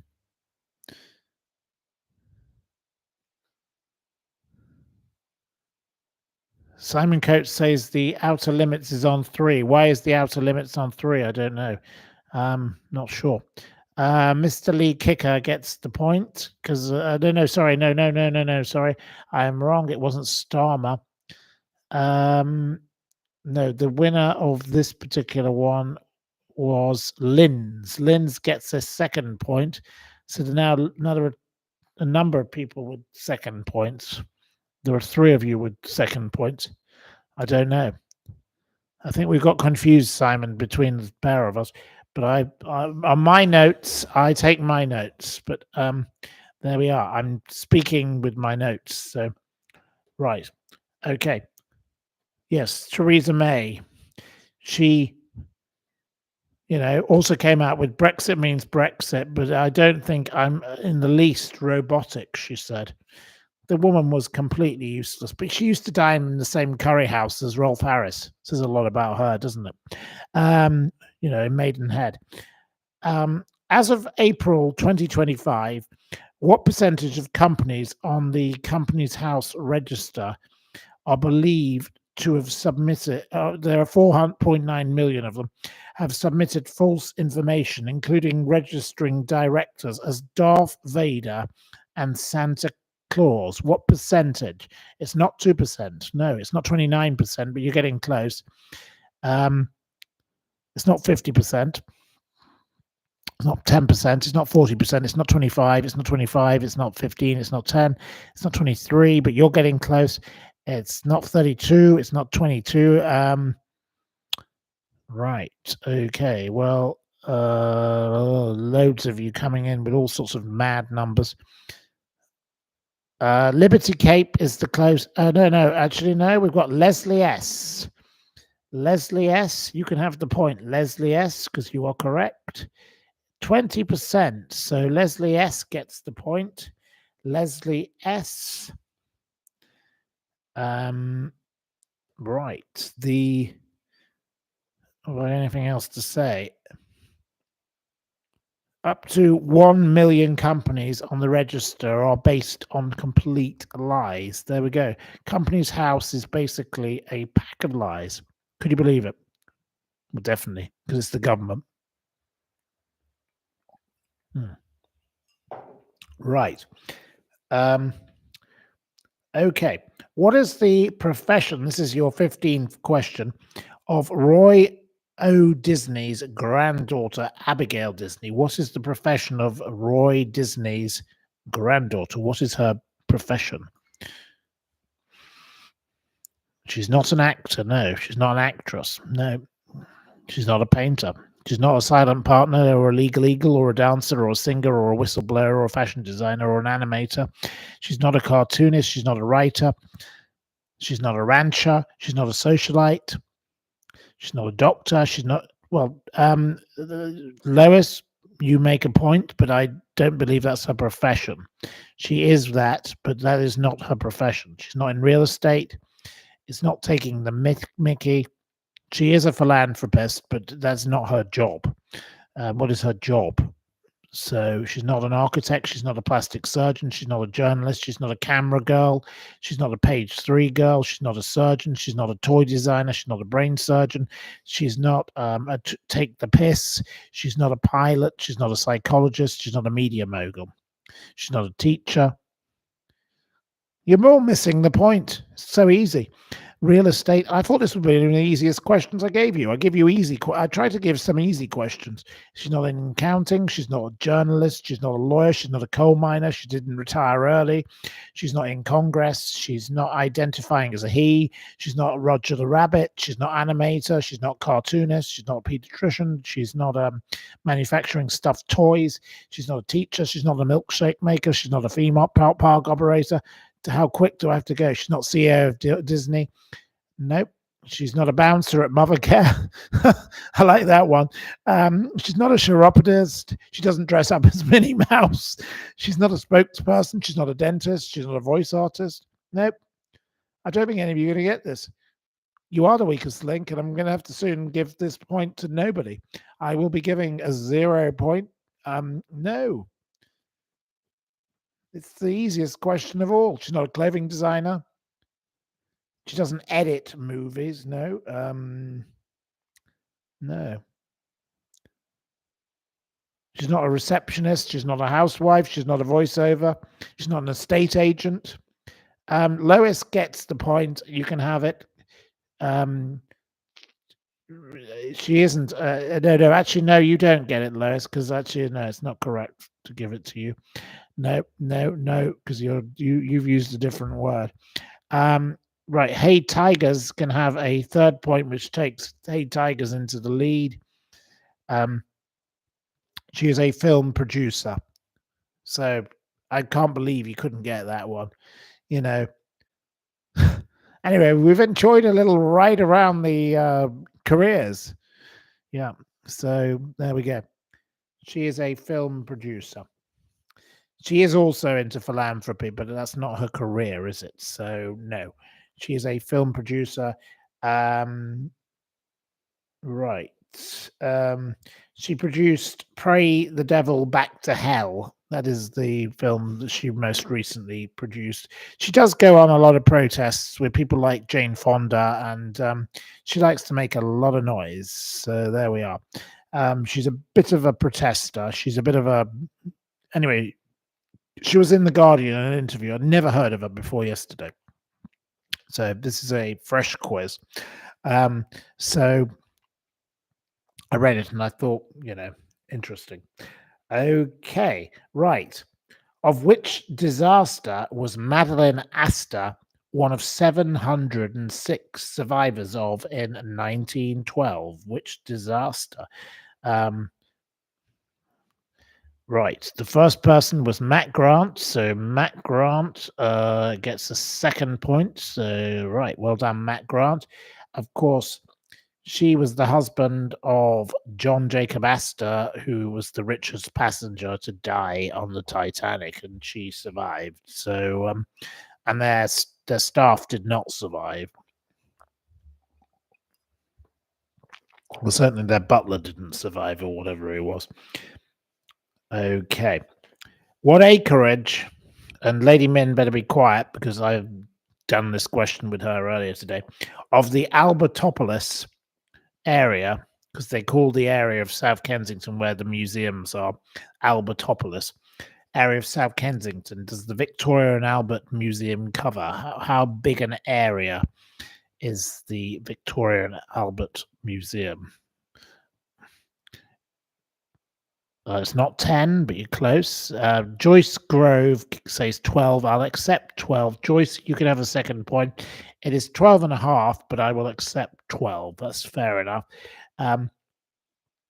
They have 145 galleries, and they exhibit in those 145 galleries in their permanent collection, because they have, revolving collections. 2.8 million objects. The V&A is my favorite of all the best of wonderful museums in London. You can have you could spend hours wandering around that place, and I often do, and I've always found something new. I go there an awful lot, and I love the place. It's such a wonderful, wonderful place. And it has a wonderful library where I can sit and work and do things. And I love to go there because it's peaceful. And the courtyard, the John Majeski Gardens, and I know Mr. Majeski, he founded, he was Auto Trader and all the rest of it, and he paid for these gardens to be restored. And those gardens are fantastic to sit in the sunshine. It's a lovely space. It's the most wonderful, wonderful, wonderful place. And there's always something new to find. There are 145 galleries, so you can always find something where you haven't even been. And some of the temporary exhibitions are wonderfully wacky. They once had a mad house that they brought inside, and I remember that was great fun. I enjoyed it, and I've been to so many fabulous parties there. I'm very lucky to be invited to many of the parties, and I do enjoy them. So I think the V&A is a spectacular thing that should be celebrated, as should every other museum. There's lots of other wonderful museums to go to.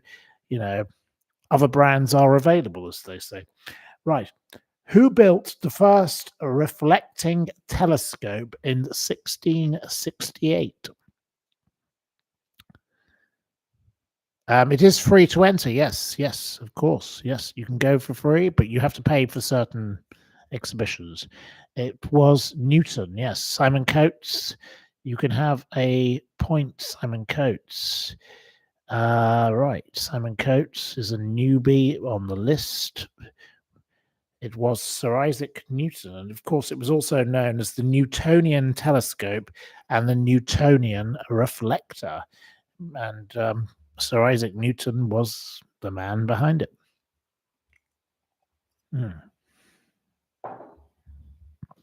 Right.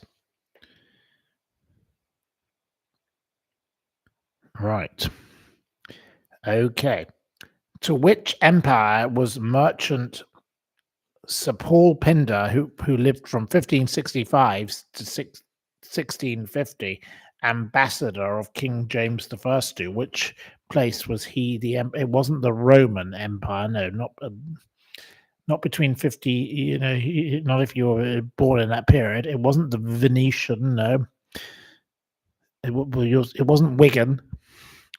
The outer limits, you spelt it incorrectly, but I will allow you, which gives you a third point. But you have spelt you've used an A instead of an O, but I can see how you could have pressed the wrong button on the keyboard. Of course, it was the Ottoman Empire. He was the Ottoman Empire ambassador for King James I from 1611 to 1620, though I do believe he was meant to cease being the ambassador in 1618, and he didn't come back until 1620. He was involved in gold smuggling. He was quite a character, but he was renowned, they say, for his generosity in educating young men at his own care and cost. He was a very generous person. So there you go. You've learned something about Sir Paul Pindar. Pindar, not Pindar. So there we go. Okay, and your final question, your very, very final question, and Simon Coates will decide who the winner is. I'll let Simon Coates decide.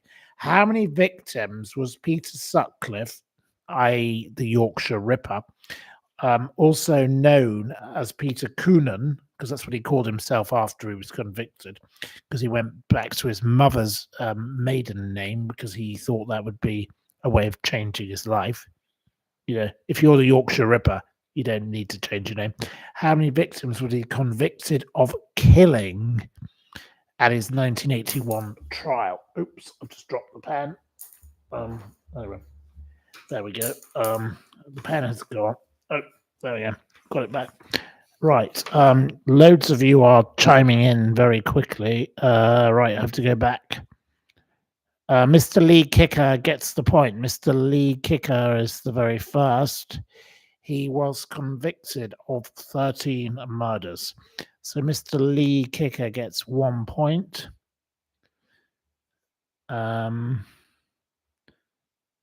So in my book, right, okay. Well, before we go to who Simon Coates thinks is one, let's see. Right, okay. I will tell you, he was also convicted of attempted murder of 7 other people. He was linked with many unsolved murders. He died in 2020 from COVID and diabetes-related complications. I don't think the world will ever miss the Yorkshire Ripper. So the winner is The Outer Limits, according to Simon Coates. Right. I have a different 1, 2, 3, 4, 5, 6, 7, 8, 9, 12, 13, 14, 15. I have actually The Outer Limits on 3 points, but there we are. But I will allow my quiz master assistant to say, right.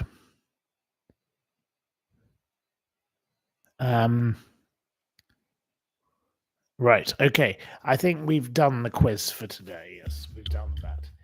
I think we're done with it. So we'll say well done to the winner. Well done to the winner. Right.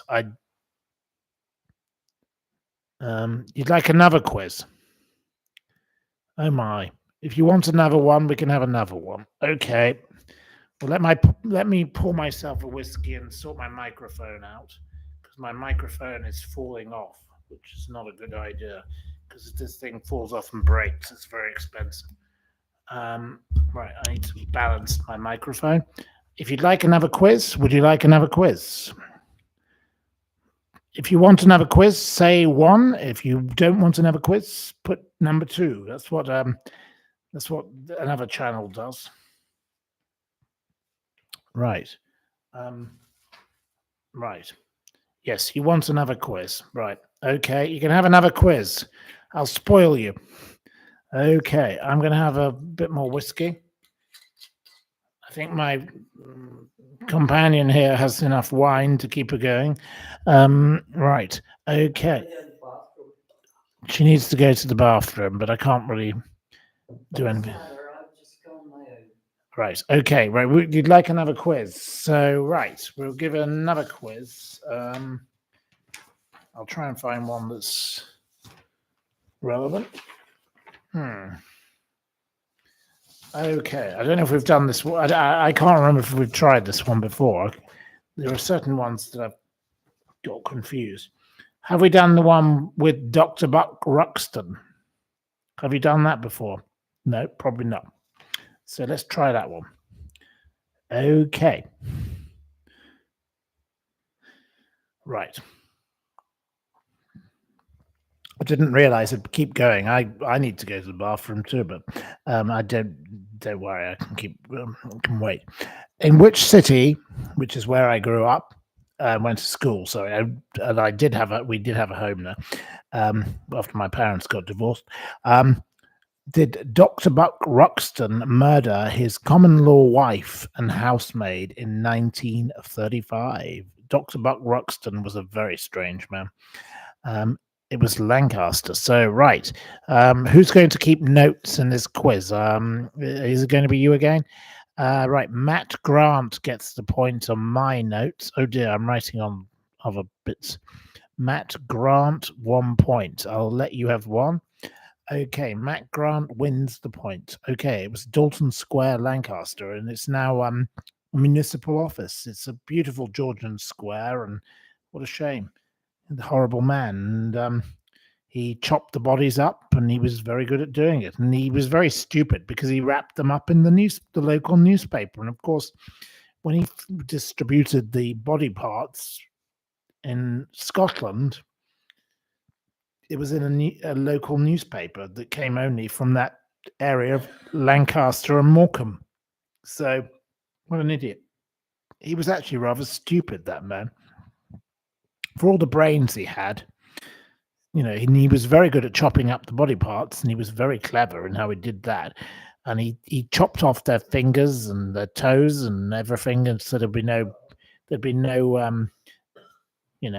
DNA. Sorry, we're getting noise in the background. I don't know what she needs to do, but right. Okay. Do you need to go somewhere? Go now. Do you want to go there now? That's fine. I'll go on my own. Yes. Okay. She's going to go on her own. Right. Okay. Anyway. Right. Yes. Nice meat pies. Yes. There we are. So, right. Okay. Next question.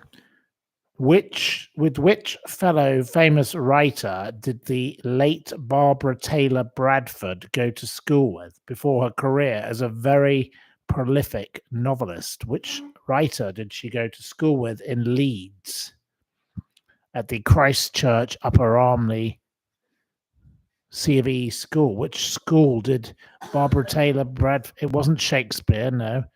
It wasn't History Boy. Well, it was History Boy's bloke, but we need his name. You can't just say History Boy's bloke, Matt Grant. Trevor, you can have the points. It was Alan Bennett. You didn't spell his name right, but Trevor, you get a point. So there you go. It was Alan Bennett went to school with Barbara Taylor Bradford at a primary school. There you go. Alan Bennett is a truly charming man. And I have met Barbara Taylor Bradford at a party that she gave at the Dorchester, because she used to live at the Dorchester when she was in London. And I wasn't that sure about her. Anyway, she's dead now. But anyway, she certainly was very successful, and she made a lot of people happy with her books. So well done to Barbara Taylor Bradford. But I have to say, I thought Danielle Steele was actually better company. There we go. And I spent more time with her. Okay, which I think we've done this quiz before. Which sporting event in Yorkshire did Yorkshire Tea sponsor in 2014?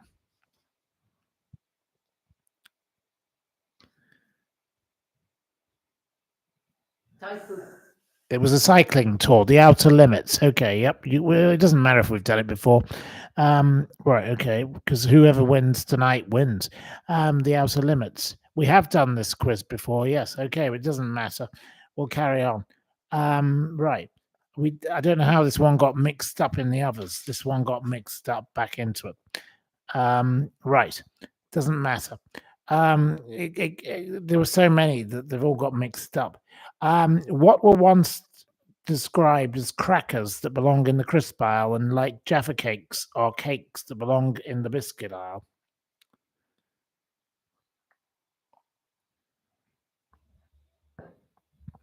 Lois Petzold gets a point. Well done. Mini cheddars. Anyway, no, the quizzes are all going to be in a book, so you'll be able to do them all again anyway. So it doesn't really matter. I'm sorry, we have done this before, and after this, we'll do one more, just to be sure, which will be a new one. Sorry, I do apologize. This is one that's got mixed up. With which sport is Katie Boulter associated? I know her brother. Right. Matt Grant gets a second point, taking you into the lead. Well done, Matt Grant. Of course, it's tennis. Never met Katie, but I know her brother. What are the two main ingredients of Toblerone? I want both. What are the two main ingredients?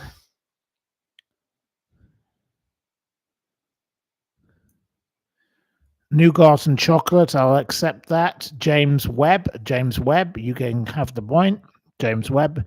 It is milk chocolate and honey and almond nougat. Which brilliant novelist once said, cut out all those exclamation points.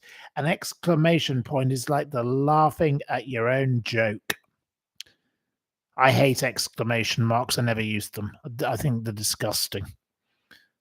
It wasn't Ian Fleming. No. But an exclamation mark is the most overused thing. Me and Charles Brandreth really don't like them. It was Fitzgerald. Yes, it was Fitzgerald. F. Scott Fitzgerald. I will accept that from Munro. Munro. There's a local bar here called Munro's. It's a bit of like the local dive bar. It's like the 151 of the local area. 151 has, I believe, recently opened on the King's Road, and my friend Mark Burton has reopened it, so I must go there when I go back to England. Anyway, if in Cockney slang you reference bread and honey, what would you be referencing? What would you be referencing if you said bread and honey? Matt Grant gets a third point. You are well in the lead now, Matt Grant, with 3 points. Of course, it means money. Bread and honey is money. Okay. Second one for this. If in Cockney slang you reference bread and cheese, because I thought that would be, a good question to go with, what would you be referencing? Bread and cheese. It's not peas. No, it's not knees. No, it's not bees. It's not John Cleese. Yeah, no, it could be John Cleese. Bread and cheese, John Cleese. Joyce Grove, you can have the point. Of course, it's sneeze, but it could be John Cleese. Yeah, it's a bit like in Cockney rhyming slang. If you say Britney Spears, what do you mean? What do you mean in Britney Spears? This is not part of the quiz. I'm not giving you any points. Britney Spears means beers. There we go. Britney Spears is a modern day version of beers. There you go. You've learned something new. Okay.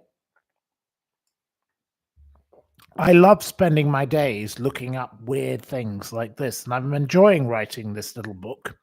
And I'm enjoying testing it out on you because it's interesting how people react. Because some of you, um, some of you come up with some really witty other alternative answers, which actually adds to the story. I would say, wouldn't you agree? Yeah. It's fabulous to hear so many people have differing alternatives, like John Cleese instead of Sneeze. So, right. How long allegedly did the oldest ever known seagull live to? How long did it live to? It wasn't 22. It wasn't 47, but you're close. It wasn't 112. That's definitely a bit old. It wasn't 81. It wasn't 39. It wasn't 20. It wasn't 25. It wasn't 37. It wasn't 82. It wasn't.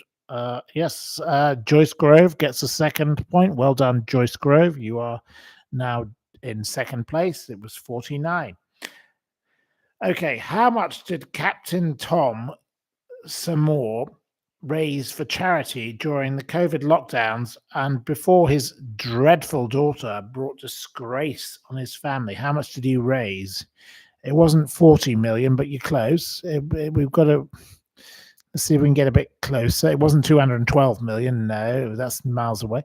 It wasn't 13.5 million. No, it wasn't 32 million, but you're getting close. It wasn't 36 million, but you're close. It wasn't 35 either. No, it wasn't 50. It wasn't 29.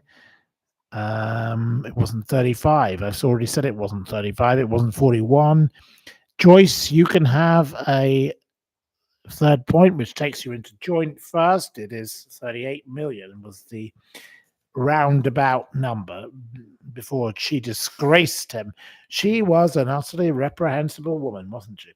If you believe conspiracy theorist, okay, which former British Prime Minister's father, Stanley, supposedly predicted COVID in his novel, The Virus, which was a pandemic novel written in 1982? The first person to answer correctly was Matt Grant. So Matt Grant is now in the lead. You've got 4 points, Matt Grant.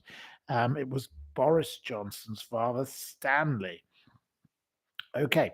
In which county is Alderley Edge famed for wags and having at one point more Rolls Royces per square mile than anywhere else in the UK located? Linz, you can have the point. Linz, you're a newbie. It, of course, is Cheshire. That's where my mother lives. So there we go. Which acid-tongued American hotelier once said, taxes are only for the little people? She ended up in jail. She was a great friend of Donald Trump as well. Which person said that? Lois, you can have Lois has got a second point. Of course, it was Leona Helmsley. She was obsessed with her dogs and her cats or whatever it was. She was completely mad. I never met her, but I've heard a lot about her. Oh, God, she was awful. Everyone I knew who knew her couldn't stand her.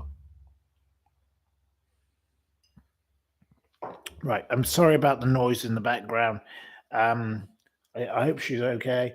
But, right. In which year did the Irish novelist, who was a neighbour of Lady Min, lived across the road, I don't know whether she knew her, Edna O'Brien, die? Which year did Edna O'Brien die? It wasn't 1989. Matt Grant gets a 5th point. You are well in the lead now, Matt Grant, on this quiz. Of course, it was 2024. Who was the inventor of the life-saving cat's eye that is now found in roads across the world? You know, the eccentric Yorkshireman Alan Wicker made a wonderful program with Alan Wicker, Wicker's World, and I loved meeting Alan Wicker. Out of all the people I've met, other than Omar Sharif, Alan Wicker was my favorite. And I met both of them in the Carlton Tower Hotel. How ironic is that? So it was Percy Shaw. So well done, Simon Coates. You get the point. Simon Coates, 1 point to you. Right. Okay. I can't believe I'm repeating the same quiz again. I realized when I started, I thought, I don't know how I've not put this one in the on. You know, I have an envelope here, and I should have put them all in. But obviously, we got confused with this one. Okay, how many pieces of music do guests on BBC Radio 4's Desert Island Discs get to choose? How many pieces of music? It is not 10. Trevor gets the point. Well done, Trevor. Trev, you get a point. Not that's going to make much difference at this stage. It's 8, of course. What does fit as a fiddle mean? Multiple options apply, so I can accept multiple answers. Fit as a fiddle. It's from the medieval as fit as a fiddler. Right. I will accept Matt Grant's. I'll accept Matt Grant's answer. So that gives you 6 points. You are well in the lead. It can mean healthy. It can mean energetic. It can mean in good shape. It can mean he danced and moved about whilst playing music. The fittest, it can mean lots of things. As fit as a fiddler can mean lots of things. So I'll accept your answer. It was the first. On which island in Yarmouth, which island is Yarmouth located? Which island? Where is Yarmouth? Which island? It's not the Isle of Skye. You're totally wrong. You're miles away. It's not England. It's not Jamaica. It's not Lancaster. No, because that's not an island. It's not the UK. It's not England. Well, I suppose it is in England, but no. Which island is Yarmouth located? Leslie, you can have the point, of course, because of course it's the Isle of Wight. Leslie gets the point. Leslie. Right, Leslie. Oh, Leslie, 1 point. Right. Okay. And then the final question on this quiz, and we'll do another quiz, a fresh quiz, sorry. When placed on items in British supermarkets, what do yellow stickers, and I love a yellow sticker. I am the king of the yellow sticker. I've written so much about yellow stickers. Give them those that purchase them. What does it give them? Matt Grant can have the point, which takes Matt Grant into the winner. Right, that quiz is going straight in the file because it's time to put it in the vault. The winner is Matt Grant, who has 7 points out of 20. Matt Grant, you have done that quiz before, so I suppose fair dues to you. You are quick. Right, we're going to do another quiz. Oh, right. So we're going to. This is a mammoth quizzing session. I'm going to try and find one that I don't know. Right, she's going to use the bathroom. Okay, I'll just choose one randomly. Right. Okay. Can you get yourself ready? Okay. Right. Anyway, we're having fun here tonight, aren't we? Yeah. Yes. So we've got another quiz. It's tranquil, says Lady Min. But she does need to go and visit a certain area, so off she goes. Mean and horrible. I'm never mean and horrible. Oh no. There we go. Anyway, let's go off with the right. Okay, we'll try another quiz. Are we ready for another one? Right. Okay. Okay, I'll do it on this side of the piece of paper. Right. Okay, I'm gonna have to write more quizzes. I'm gonna run out at this rate. Okay. In which year? First question. Right. Have we got somebody else tallying this quiz, or am I doing it alone? Right. Okay, is Harriet going to write down some notes? Harriet, are you ready, Harriet?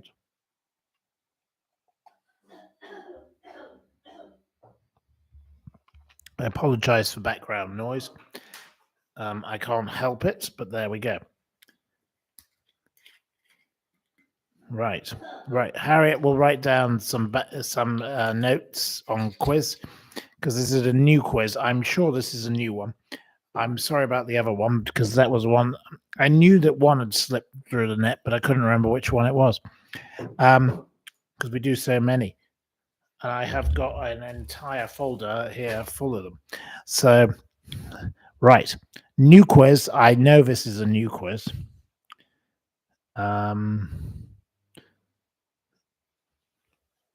Let's start. Do I do this one or do I do that one? Or do I do that one? Or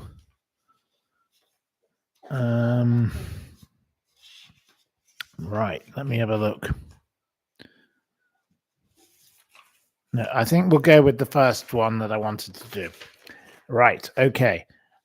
Okay, in which year did the band Athlete, and I rather liked them, release the song Half Light? It reached number 16 in the UK singles chart.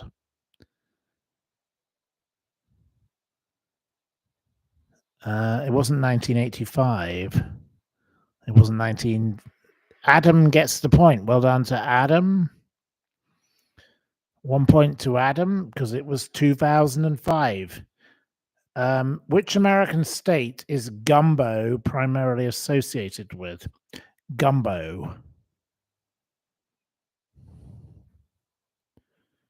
It's not Ohio. Leslie S. Leslie gets the point. Leslie S.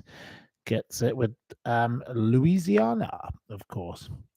Gumbo. Shrimp. What is wrong with the tattoo on the left arm of the British actress Emma Watson? What is wrong with her tattoo?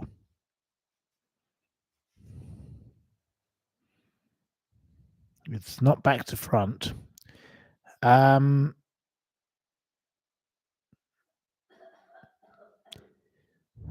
can accept TMTB. It's misspelled. TMB. I do apologize for the background noise, if it is coming in. It is lacking an apostrophe. It says time's up, but it doesn't have time apostrophe S up. It's part of the Me Too Time's Up campaign, so it was rather stupid of her. Okay, so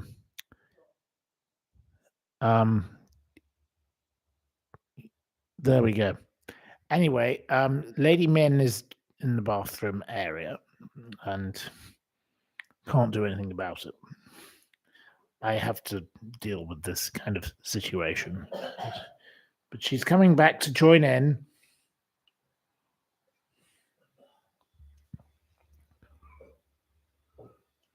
Right. Coming back to join in, are you? Sorry? Yes, they're all wanting. Because I knew you No. would scream. No, I wouldn't scream, but anyway, they're coming back to join in.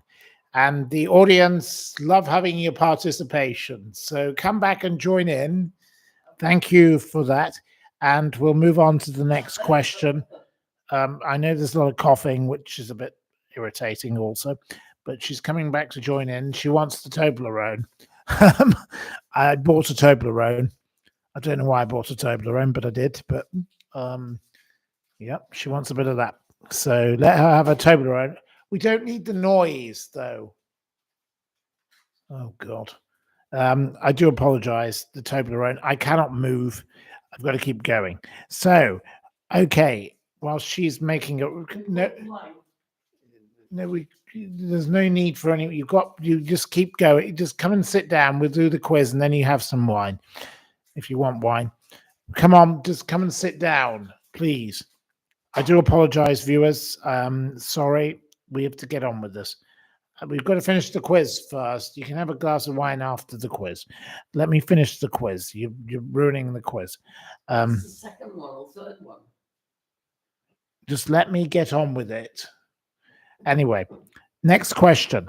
Which Coronation Street actor is nicknamed Cockroach, as he supposedly bedded thousands of women, and he was a weird druid? What is he? What is his name? Bill Roach. I can accept Bill Roach. Hey, Tiggers. But his name is William Roach. But yeah, he's called Cockroach, and he was an associate of Owen Oyston, a very nasty man who went to prison. He was on the board of directors of Oyston Estates with another widow who went to prison. He was obviously cleared of all charges against him. He was involved with Max Clifford. I'm not a great fan of William Roach. Oh. William Roach wasn't a very kind-hearted man, let's be honest. He's still a roach, yes. I would say he's revolting. I just don't like the guy. And I knew of these people because I knew of these Oystons.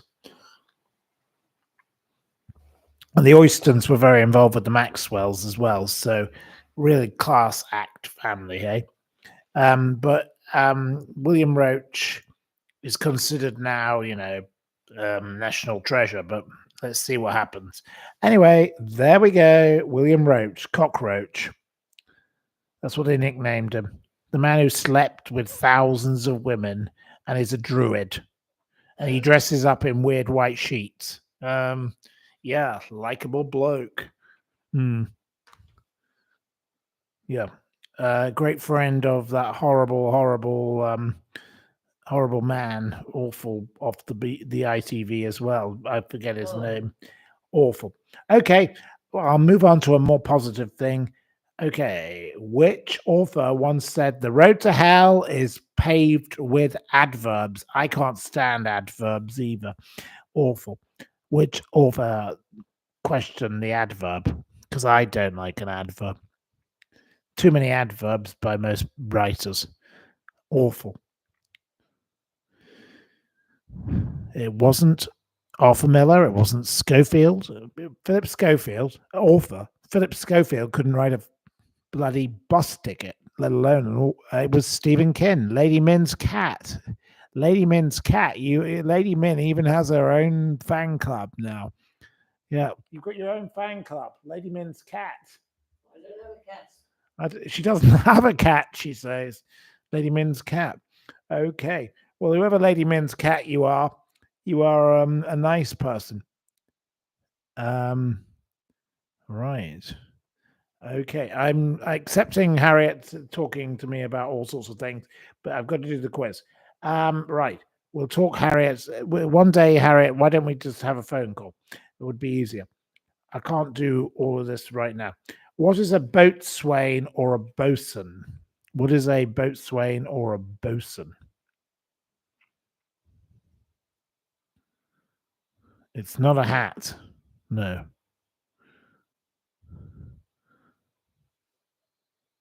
It's not a skipper. No. It is a sailor, but it's not. That's not the official definition. It's not the. Well, it's a crew member, but it's not. You've got to be more specific.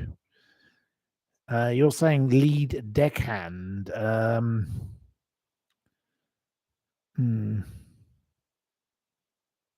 It's not 25 quid in Peckham. No, I'm not accepting any of this. No. It's not a boat caller or a captain's mate.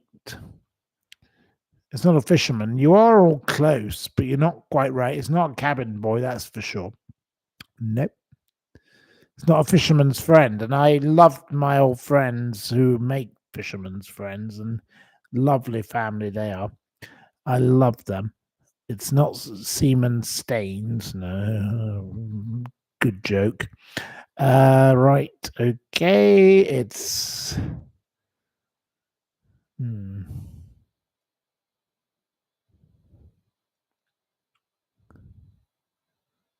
No, well,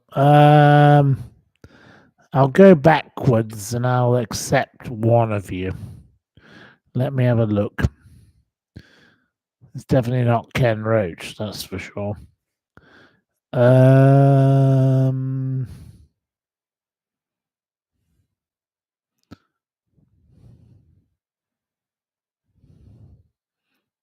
I can't accept crew of a yacht because it's not correct. Okay, I will accept Lady Min's cat. You get a second point, which puts you in the lead. It is the officer, petty officer, or a crew member in charge of a king's ship, deck and hull. So I will accept Lady Min's cat. Lady Min's cat is now going meow and purr. That's what she's making the noises of. Thank you, Lady Min's cat. Whoever you are, you're providing her making a scowl. Lady Min's cat is Lady Min's cat, says Monroe. Well, there is a bar locally called Monroe's. It's not my favorite place. In fact, it's the least favorite.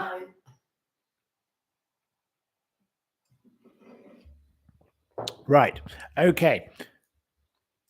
What is sorry.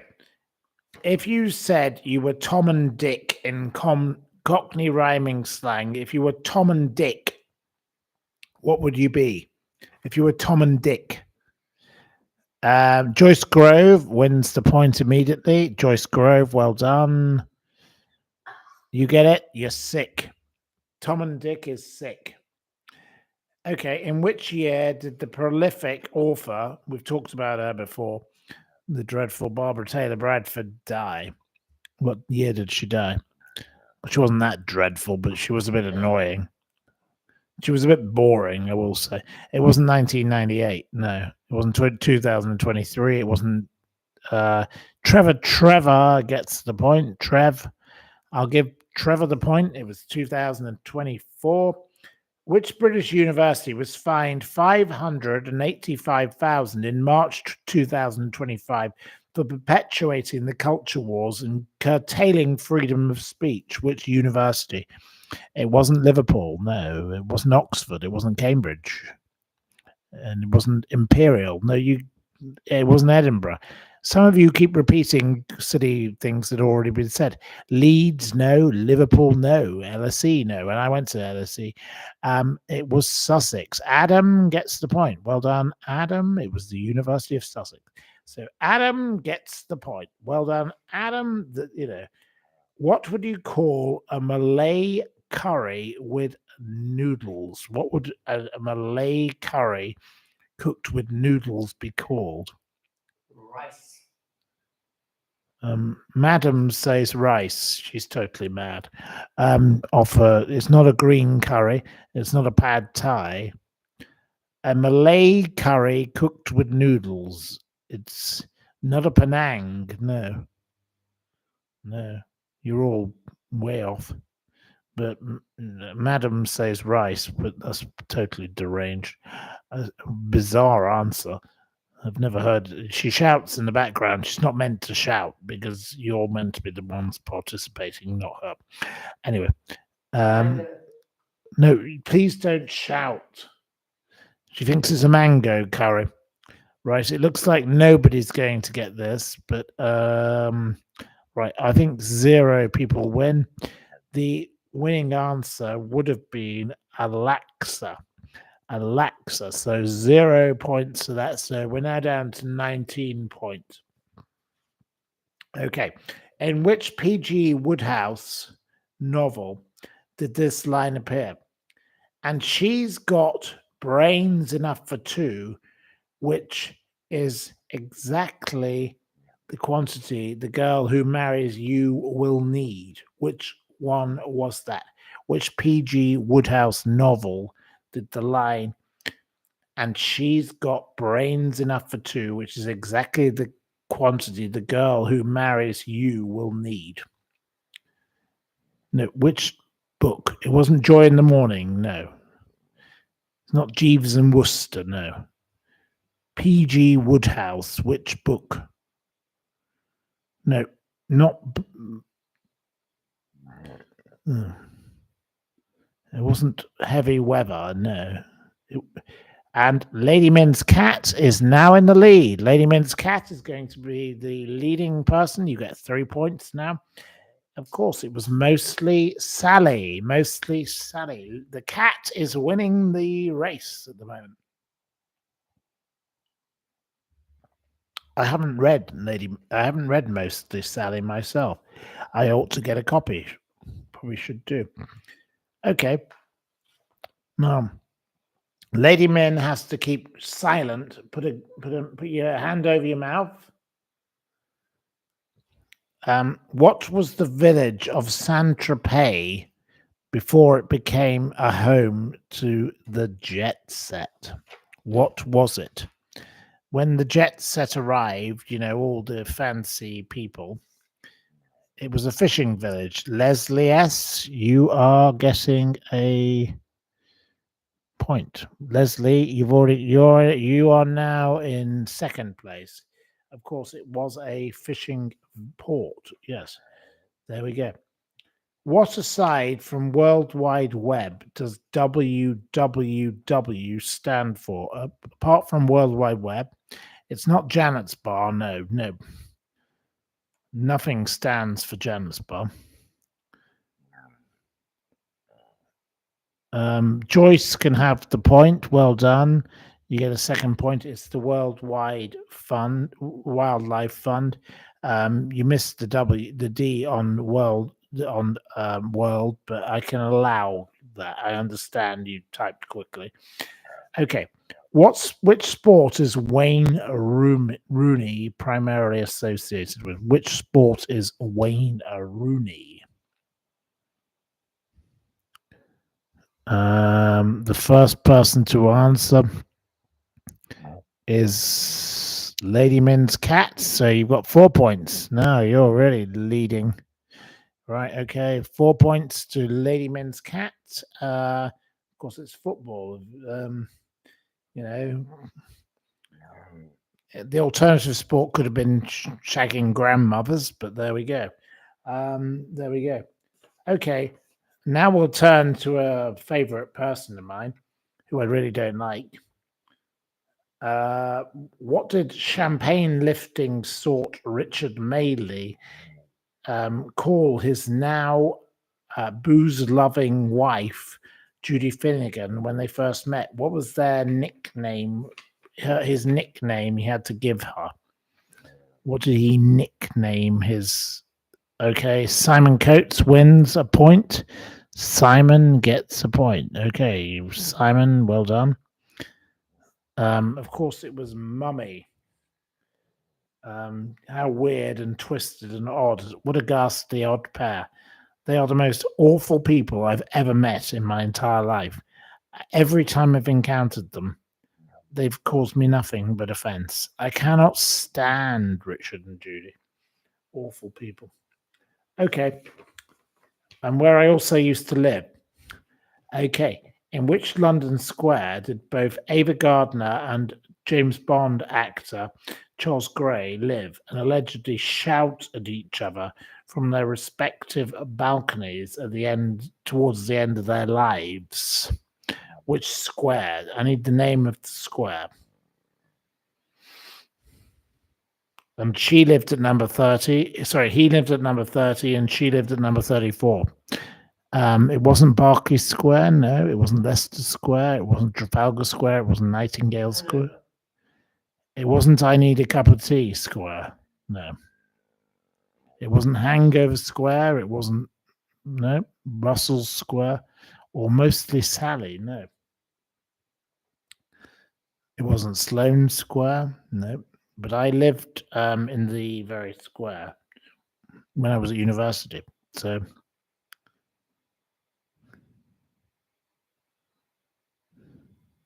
It wasn't Soho Square. It wasn't Chester Square. No, that's in Belgravia. It was in a Knightsbridge Square. Okay, I'll give you a clue. Yes, there you go. It's near the Brompton Oratory, if you want a clue.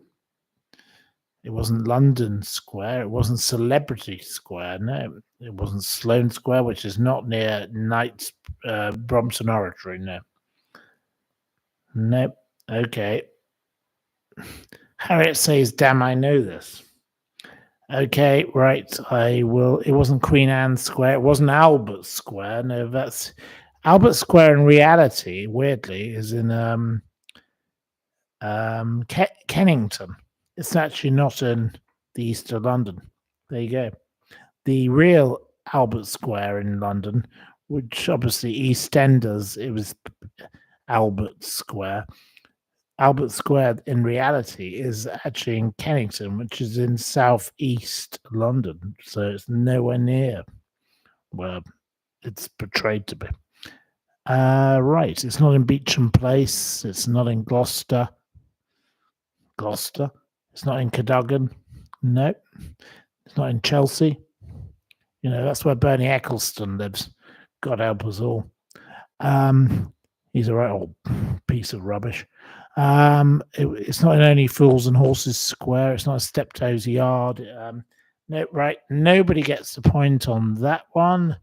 The answer, of course, is Ennismore Gardens. He lived at number 30 and she lived at 34, and she used to come out on her balcony. And of course, they were both on the first floor and they used to enjoy shouting at one another. So I believe from my godfather, who was a bit of a man who could have a tendency to exaggerate. And I loved living in Ennismore Gardens, and I saw many wonderful things when I lived there. I had a great time living in that place when I was at university, and it was a wonderful place. And we did have some wonderful parties, and there we go. Never mind. Anyway, it doesn't matter. Okay, next question. In which year did the revolting creep, in my mind, Stephen Fry marry Elliot Spencer? Which year did he marry someone considerably younger than himself? I had to put up with him at a boring dinner party. What year?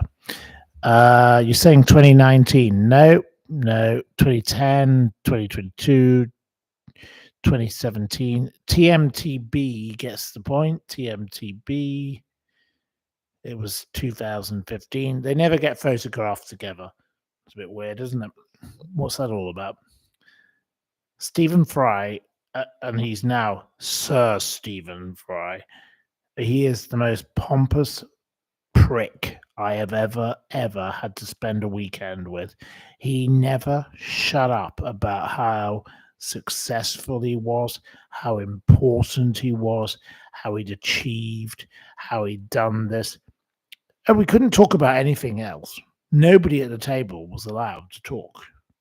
It was all me, and more me. And we were at the home of a lovely person in Norfolk, and he just didn't let anyone talk. It was all about him. I've done this, I've done that. He is the most boring man. I was so disappointed because I wanted to like him.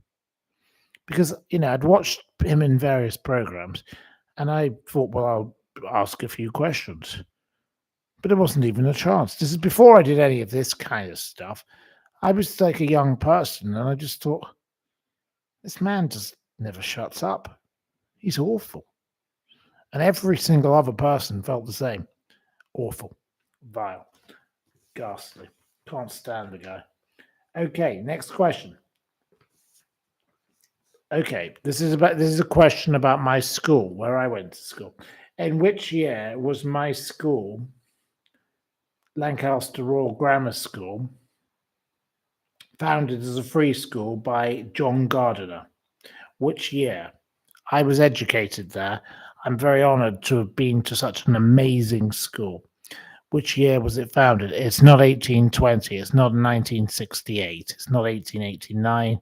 It's not 1910. You're nowhere near. You need to go way back in history. It's not 1472. You're not even close. Go back further. This wasn't 1900. No, it wasn't 1779. No, it wasn't 1500. No, you're still no close. No, you're getting close, Lynn's, with 1256, but it's a bit older than that. My school is a very old school. No, it wasn't 1066. It was a bit newer than that, obviously, but Lady Min's Cat, you are now getting your 5th point. You're going to win this quiz. Of course, my school was founded in 1235. I went to a very esteemed school, a very academic school. Sir Arnold Wolfendale, Cecil Parkinson, all sorts of amazing people went to my school. I'm very lucky to have been to an amazing academic school. It was a very, very, very academic school. Wouldn't you agree, Lady Min? What? A good school. My school was founded in 1235. Fantastic. A wonderful school. It's a respectable school, and that's a good thing. Okay. Certainly gave you a good brain. Which last white president, and you'll like this question, of Rhodesia was a pupil at Lancaster Royal Grammar School? Ian Smith. No, and we're not talking about him. Which last white president of Rhodesia, the last white president of Rhodesia, Lady Min can't answer the question because she doesn't know. Ian Smith. It's not the correct answer. What's the question again? Oh, for goodness sakes. She doesn't need to answer the question because she doesn't know it. But which last white president of Rhodesia was a pupil at Lancaster Royal Grammar School, my school? Right, okay. Can you give me the correct answer? It wasn't Ian Smith, no. He was president between 1976 and 1978. So, no, it's not the person you're going on about. Yes. It wasn't David Niven. No. No. It wasn't Paddy Pantsdown. Paddy Ashdown. No. It wasn't Cecil Parkinson. It wasn't Cecil Rhodes. No. Okay. No. None of you can get this. You're all doing it wrong. Try again. Who was it? Simon Coates gets the point. Simon gets another point, which gives you a second point. Of course, the president was a man called John Raffle. He was John Raffle, and he was president between 1976 to 1978. And he went to my school, and he was president of Rhodesia. So there we go. Never heard of him. She's never heard of him. Stephen Fry's voice is irritating, says Monroe. I totally agree with you. I can't stand Stephen Fry. I think Stephen Fry is one of the most boring, annoying, tedious people on the planet. Can we not just get rid of Stephen Fry? And I know the new king has given him a knighthood. Because they're friends. Oh, King Charles, please. Out of your decisions, this is one of your worst. Don't elevate that bore to another stage. It's honestly the most awful thing to do because now we'll have to endure him getting even more boring. He is the most boring, ghastly, common, revolting, tedious, absolutely painful people on the planet. I don't know anyone who has ever met him other than Kathy Lett, who is his friend. Kathy Lett seems to love him, and I haven't seen Kathy in a while, but Kathy is not a bad person, but she encouraged them because they live in the same area, and the pair of them, and I used to have to give them all free alcohol, all this lot. Apart from him, I didn't give him anything because I couldn't stand him. But he is just boring, tedious. Please. Stephen Fry. He's just an irritating bore. He's awful. He's awful. Lady Min say he's horrible. But I just don't like him. But I had to put up with him. And I expected to like him. I wanted to like him because, he's been in certain programs I've enjoyed. But in reality, he is just me.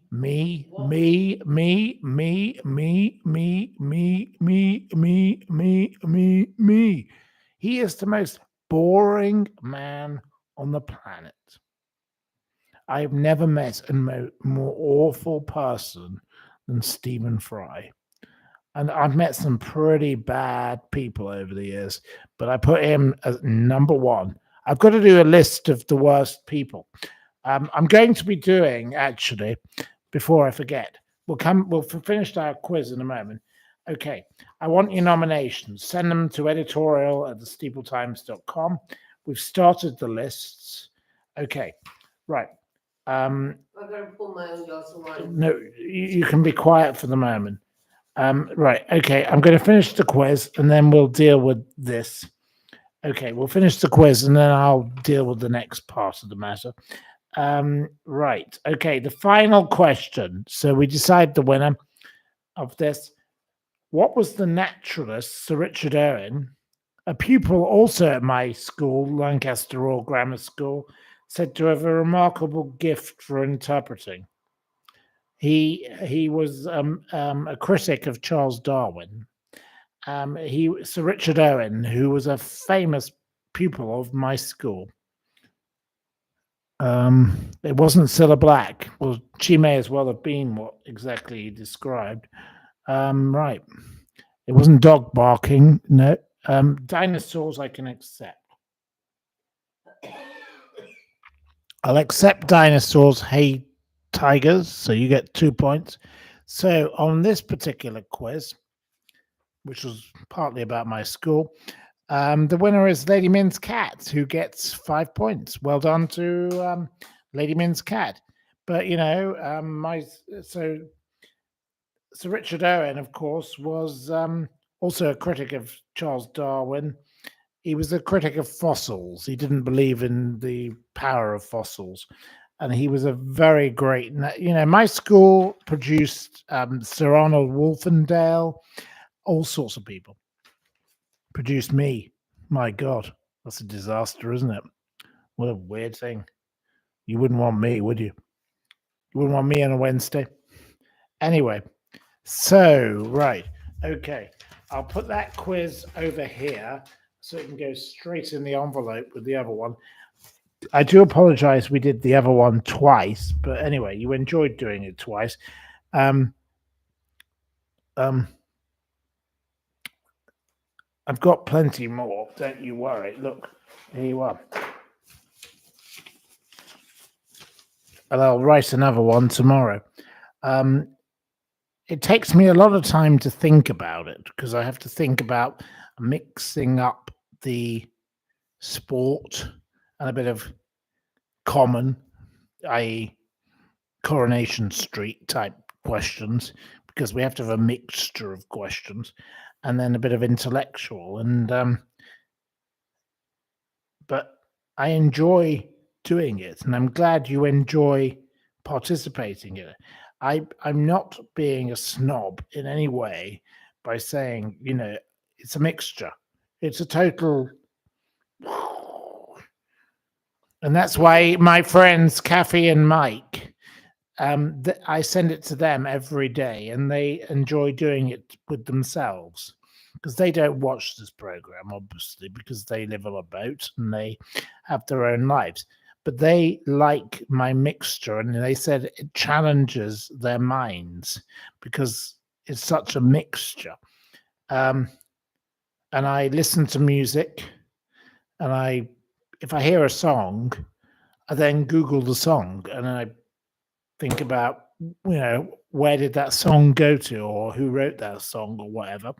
So that gets added, or it's a total mixture, and I have to have a bit of sport. And obviously, I love horse racing, so horse racing is easy to throw in. but I have to throw in a bit of football or a bit of golf or a bit of cricket or whatever. So we have to have mixture. If you've got 20 questions, you've got to have a mixture of questions. And that's why my quiz, I think you like it. And if you don't like it, please tell me. So please send me an email, editorials@thesteepletimes.com. Tell me what you think of the thing. You like the fact it's cross-generational. Yeah, okay. So I have things from history. Thank you, James. That's very kind. That's a nice point.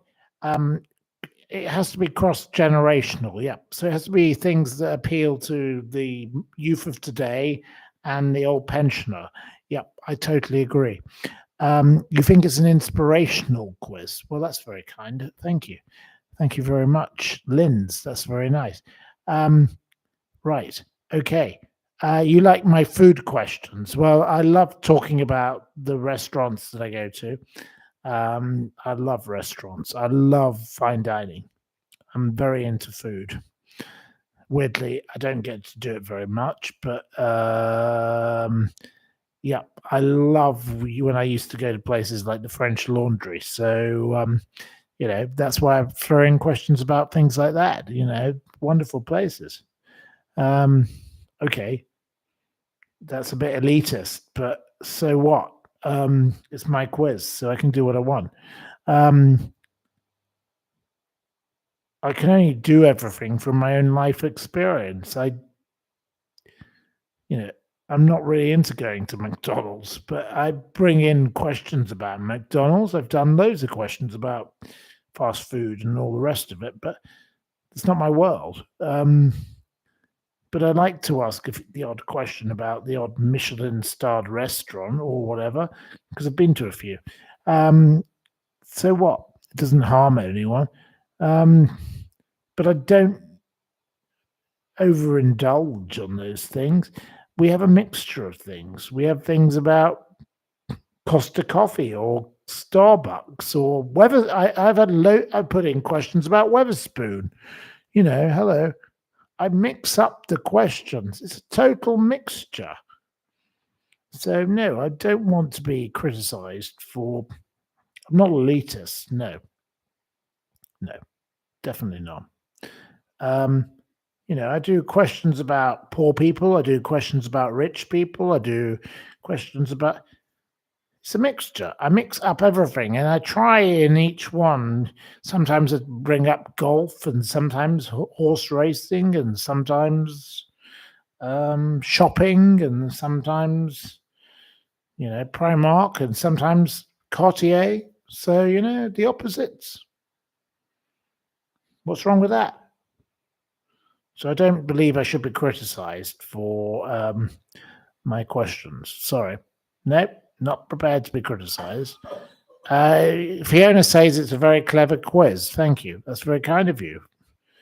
I don't think it's that clever a quiz. It's just a quiz. Someone is tapping away, wanting more wine. Yes. Well, there we go. She wants a saucer. Right. Break. No. Anyway, I'm going to quickly go and she just wants more wine. So Small glass.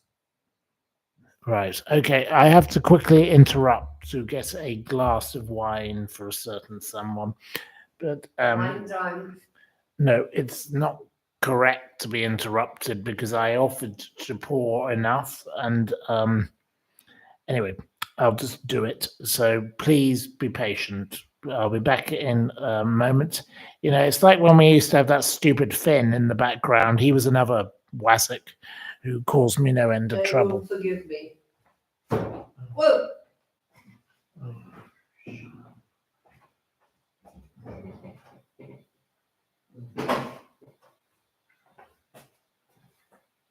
This is ridiculous. Whoa.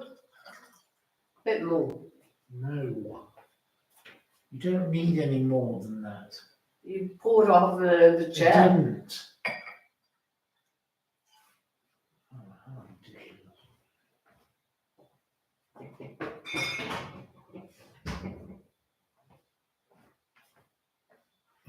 ruining my program. Right. Okay, viewers, I'm very sorry. Here we are again. And there we are.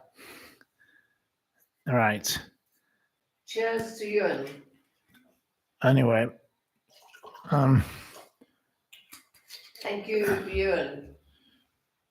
I don't know who Thank You Ewan is. I'm very sorry. She's talking a load of rubbish in the background.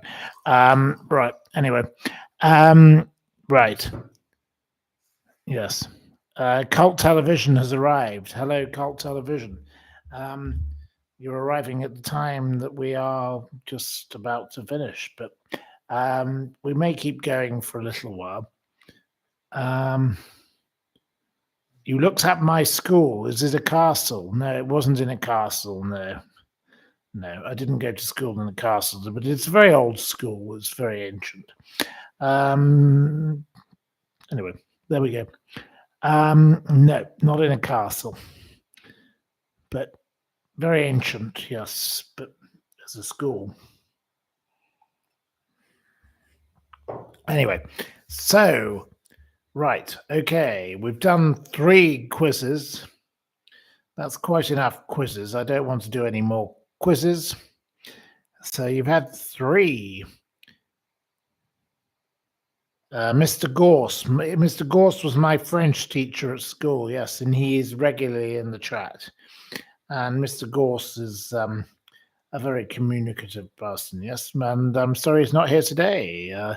Did I go to? Was I a boarder at the school? No, I wasn't a boarding pupil. No, thank God. I didn't want to be a boarding school pupil. I couldn't have stand such a thing. I liked having my own things. I was weird at school. I was allowed to go out to lunch at my friend Wendy Allen's restaurant most days because I was this very spoiled brat. And I was allowed to take 4 other pupils to lunch with me. And we'd go off to Pizza Margherita. Now, Wendy was a lovely lady I knew through the Conservative Party because I was chairman of the local Conservative Association at the time when I was aged about 14 or something stupid. Can you imagine this? I was such a weirdo. I was a very weird child. I was an absolutely fucked up weird child because I was able to be running Conservative associations, not the young Conservatives. No, I ran the local Conservative Party, and I used to go to lunch with my friends, and I could have my glass of red wine and my pizza, and I loved Pizza Margherita at Wendy Allen's restaurant. Wendy Allen was the sister of the man who founded Pizza Express, and she was my good friend, and she was an agony aunt on the Liverpool Echo or whatever it was called before she ran Pizza Express, but Pizza Margherita, sorry.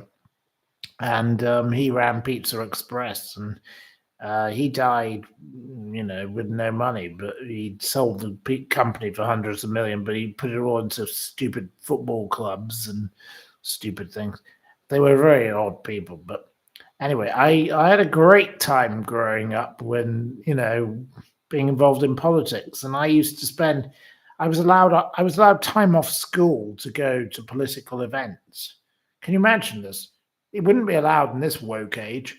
I was allowed to go to Conservative Party gatherings. I'd say, well, I want to go to the Conservative Party lunch in Haverbrakes, Lancaster. And they would say, absolutely fine. The headmaster would say, oh, that's a nice thing to do. And it's very educational for you. So off you go. So off I went. I just would say, I want to go to this. I would say, I'm going to Westminster. And I'd get on a train. None of the other children were allowed to do this. But I was allowed to do whatever the hell I bloody well wanted. I was the most spoilt, horrible child at school because I went off to political gatherings. I was so obsessed with politics. They thought, oh, just let him go. And, all these other people I met, they all became MPs and all the rest of it. And I gradually grew to realize that they were all awful. I couldn't stand them. I thought they were horrible. I didn't like one of them. And that's why I walked away from the world of politics, because I thought they were all a bunch of crooks. I didn't like any of them. But I grew up with all these horrible people that are politicians right now, or were in the last generation. There are some of them have been kicked out now. It put me off them. It put me off the whole thing. And I just didn't like them. And gradually I grew to realize that they were all just grifters. And I thought, I don't want to be around people like you. So I walked away. And that was it. I still know a few of them, but honestly, they're all horrible. Absolutely horrible people. I'm not going to go through the list of names. There we go. But anyway, it was not very pleasant. Was I extreme as young William Hague? Well, William Hague, I worked for William Hague, as probably I've told you before. I worked on William Hague's campaign team, and William Hague's assistant, who is, well, I haven't seen in a while, who eventually he changed his mind about him. No, not a nice man. But, that's what they all do.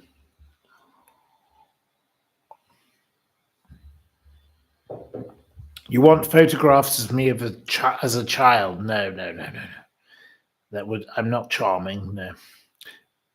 But that's very kind of you to say. But no. No, I don't think we need to be going into that. Right. Anyway, next question. Any questions? I don't think we're going to do another quiz because I've done enough quizzes for one evening. 3 quizzes is enough for one evening, please, audience. I don't think I need to do another quiz. That would be too much. You're wasting my quizzes. I need to save them for another day. Otherwise, I have to spend even more time thinking of questions. Lady Min isn't even drinking the wine I bothered to pour for her. So there we are. What's the point of me pouring it if she doesn't drink it? Did I ever meet Princess Diana, Princess of Wales? No. I was very disappointed by her behaviour over certain things, but we won't go into that.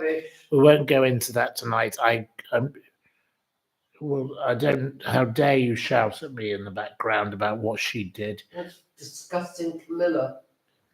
No, the lady shouting in the background is totally wrong, because no, Camilla.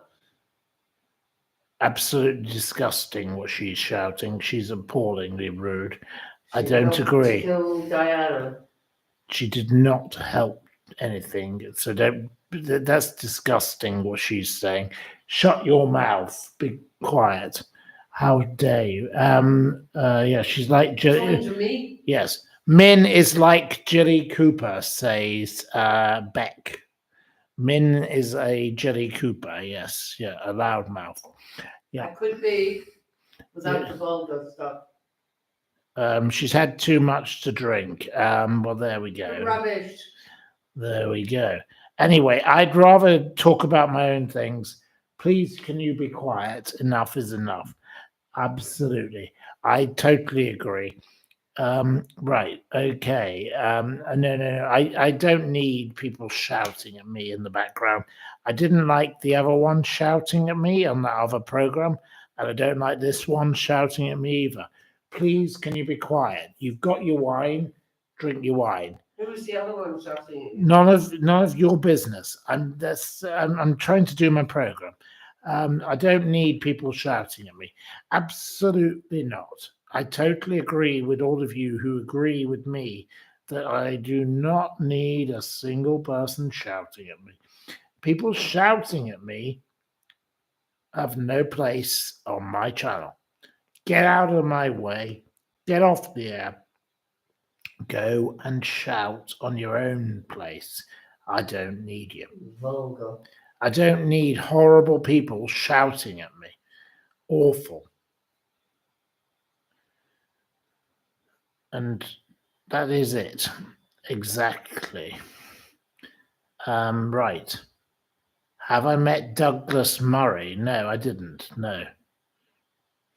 Nope. Don't know Douglas Murray. I know who he is, but I never met him. But you like him, okay? Well, that's your choice. Don't know him. Absolutely not.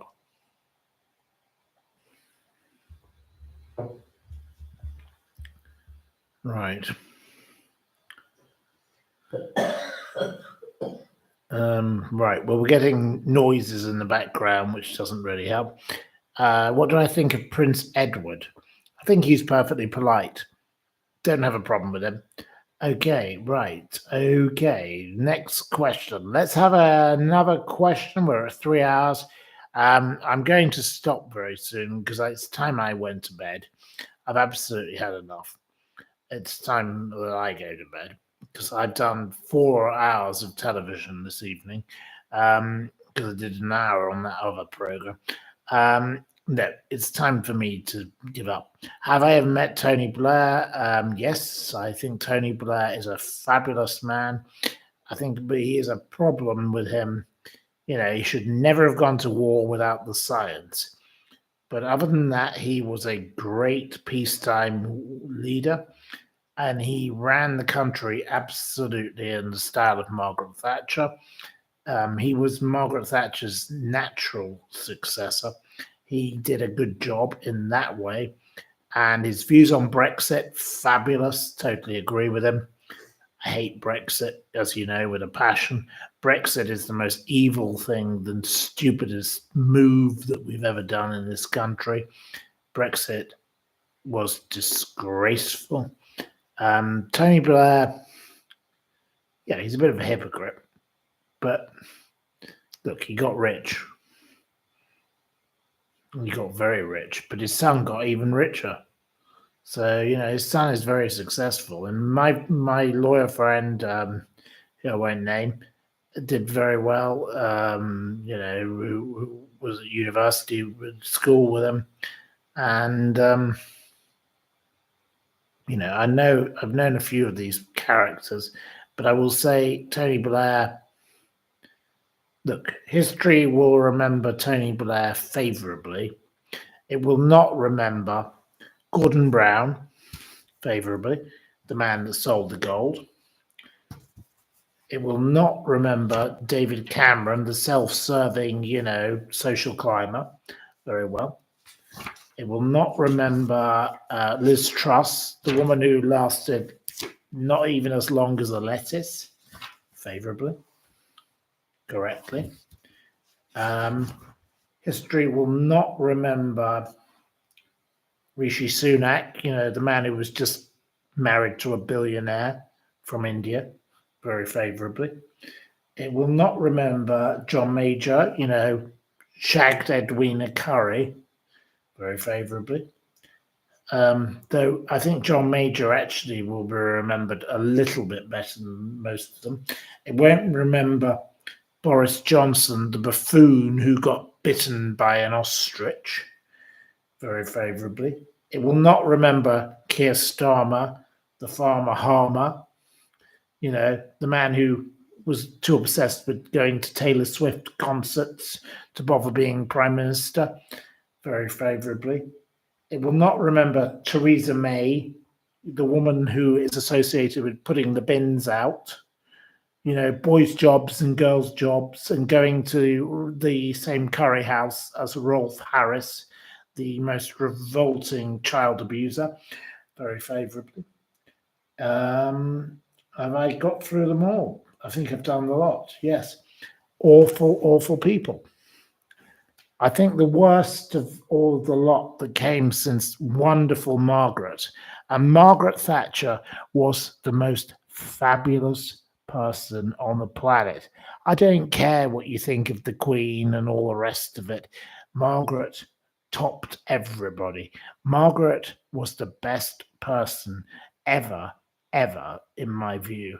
And I was very lucky to spend a lot of time with Margaret as a child. And when I was growing up, and when I was at university and at Chester Square and all the other places, absolutely one of the best. You cannot beat Margaret, and Margaret changed the world. Margaret was the first female prime minister of Britain. But it didn't matter it wouldn't matter if she was a man or a woman. Margaret couldn't give a damn about that. She's not woke. She was just Margaret. She just got on with it. She did the job. She did a fabulous job. And yes, she made mistakes. Of course, everybody makes mistakes. When you're in government, you're going to make mistakes. Of course you are. And yes, there are things that you can criticize Margaret for that I will accept that are criticizable, like the poll tax. The poll tax was a mistake. A bit like Tony Blair, warmongering. There we go. But Margaret going to war on the Falklands, well, she won. She achieved. She's an achiever. You can't say she didn't achieve. Margaret was an achiever. She wasn't a person like I always say, we don't do problems, we do solutions. And that is what Margaret always did. Margaret was a person who did not do problems, she did solutions. Everything that she did, she tried to fix it. Now, of course, occasionally, if you're a prime minister for the length of time that she's the prime minister for, you're going to make mistakes. There are going to be mistakes, yes. But they're not as bad as this lot. Look at this Keir Starmer. All he does is harm farmers. Every day of the week, he upsets the farmers. Disgusting. He's a piece of filth. He's a piece of scum. He's a traitor to our nation. He should be thrown in the tower. He's disgusting for what he's doing to these poor farmers. What's he doing to the disabled? What's he doing to the pensioners? What's he doing to the waspy women? What's he doing to all these other things? He is sick. Shame on you, Keir Starmer. You're too busy going after Taylor fucking Swift. Shove your fucking Taylor Swift up your jumper, you creep. You are a cretinous piece of do-rag. You make me very angry, you do. Because all you care about is your freebies that you get from your Lord Ali and all that. And your little mate, Angela Raver, and whatever she's called. Queen of Thieves, Rachel Thieves, awful people that you employ around you. You donkey hoarder. Get your donkeys out of the way, you horrible old man. Awful. You vegan weirdo. Get off our patch. We don't want you. The British public loathe and detest you. You are the hugest disappointment as a prime minister we've ever had. You make Rishi Sunak look like a class act, you stupid piece of fool. You're a moron. I can't stand this awful man. I'm so angry about him. He makes me very upset. Yes, right. Okay. You have a friend who fancied Theresa May. You found it very odd. My God. Someone actually found Theresa May sexually attractive? Well, other than old whatever his name is. I've forgotten his name. The garden gnome, the one who put the bins out. That's a very odd question. Right, okay, I can't say any more about that. Right, no accounting for taste, precisely. I think that's a perfectly acceptable answer to that question. I couldn't have given a better answer myself. No accounting for taste. Right, okay. Keir Starmer needs to bog off. Yes, Rolling Stone. I'd like Keir Starmer to bog off, but if Keir Starmer bogs off, we get Angela Rayner. That's going to be even worse, I assure you. I think don't throw away the bathwater to get the whatever else. We'll end up with even worse. Dreadful. Harriet says, I met someone who knows you, M. Hounslow from Daphne's. Well, I don't know who M. Hounslow from Daphne's is. Not sure. I do like Daphne's restaurant in London, but I don't know who M. Hounslow is. What's my... Oh, here we are, the same question from the past. What's my take on fuel poverty? Don't really have a view. Sorry, I'm not really an expert on fuel poverty. I can't tell you much about fuel poverty.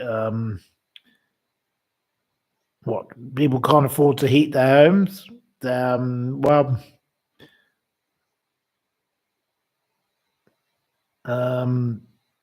it's not very nice, is it?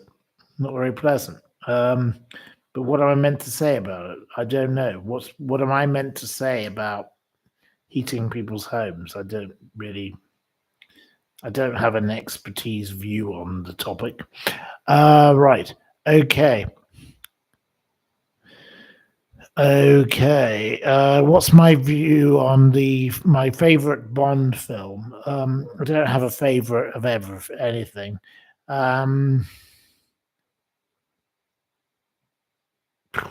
I enjoy watching Bond films, but they're all so contrived that I don't really know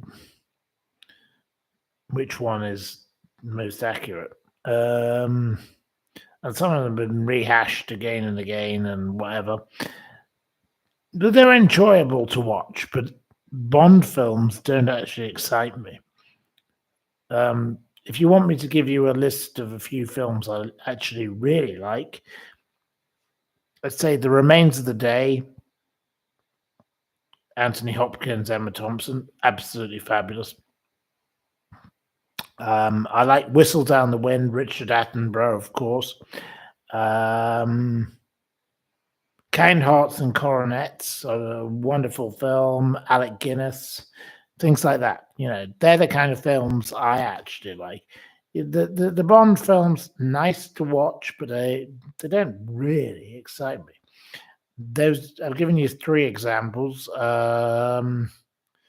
What other films do I love? Let's think. Oh gosh, it's very hard. I can't think of them. Look, I don't have favorite anything. It's just whatever is the occasion. You know, the other day I watched a lovely Julian Fellows film, and I can't remember the name of it. You know, I couldn't sleep because I was so cross about something. And 2 nights ago, I couldn't sleep. So I watched this film and it calmed me down. It was nice to watch. It was a lovely film and, you know, but I can't remember the name of it. But there we go. Doesn't matter because I'm not going to talk about it. But anyway, look, life can be beautiful, whatever you do. Enjoy everything. And don't be negative about anything in life. Celebrate the wonderful things around you. Please choose happiness over misery, because there's so much misery in the world.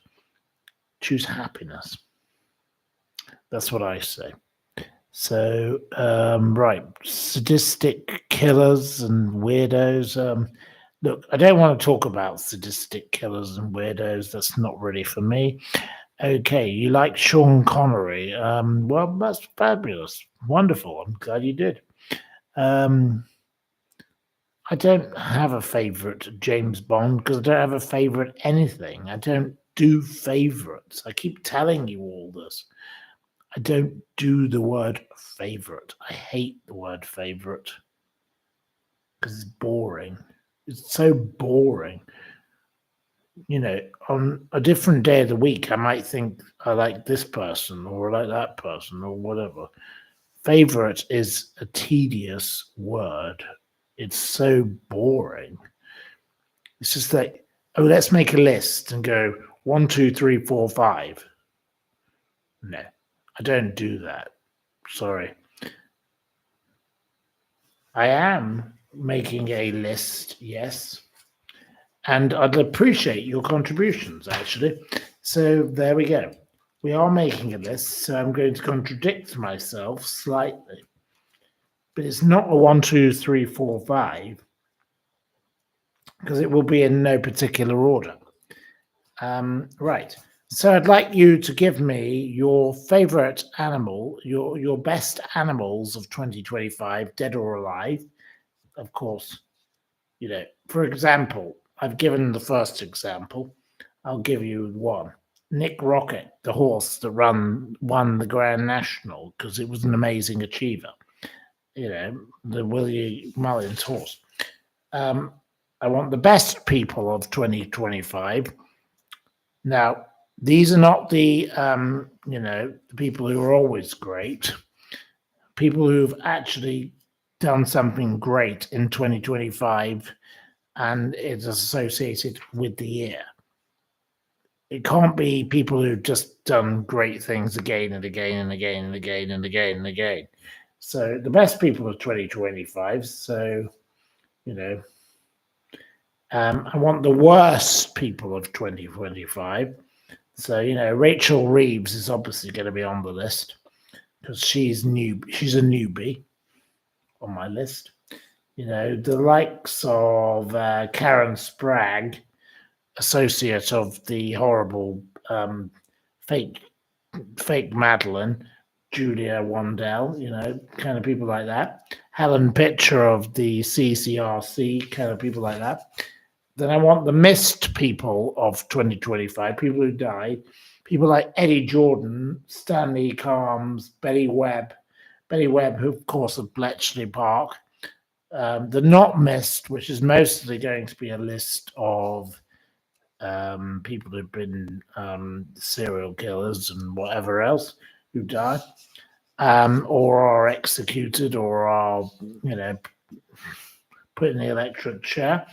I've done this every year since 2012, but now I'm going to do a new list, 2 new lists. And it's as awful as ever of 2025, the national disgraces, the likes of Katie Price, Richard Madeley, Prince Harry, Meghan, Keir Starmer, Nigel Farage, Tamara Eccleston, etc.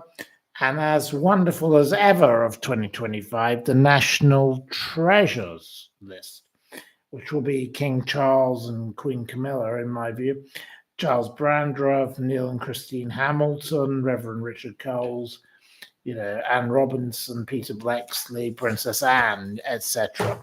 But I need your nominations. So please email these nominations of yours to editorial at the Steeple Times.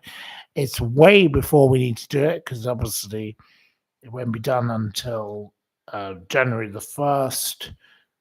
2026, but I'd like having your ideas sent in advance. So I've got lots of advance time to get them from you. Did I think the Iron Lady movie with Meryl Streep was any good? No, I thought the Iron Lady movie with Meryl Streep was an insult to Margaret. It was disgusting, and I went to a screening of it, and I was very sickened by it. I was very upset. I couldn't stand that film. It was horrible. Lies. Pack of lies. She did not go wandering round Belgravia looking for a pint of milk. She did have dementia, yes, and she was unwell, but it did not mean that she went wandering around Belgravia looking for milk. That was a total lie, that film. Not nice. Not a nice thing to do to an elderly lady while she was still alive. I thought that film was horrible. And I went to a screening of it, and it was a very fancy party and all the rest of it. And I was very upset by it because it was untrue, just untrue. You loved the relationship between Thatcher and Reagan, says Adam. Yes, well, fabulous. Right. You liked her spitting image character was better. Well, the reality was better, actually, because Margaret was Margaret. And what a wonderful lady she was. That's what I'll say to you. Did I see Piers Morgan's life stories featuring Barrymore? Yes, I did. He came over okay. Well, no. Totally disagree with you, Mike Yarnwood. I don't know who you are, but you're entitled to your view, but I'll tell you, Michael Barrymore should be ashamed of himself.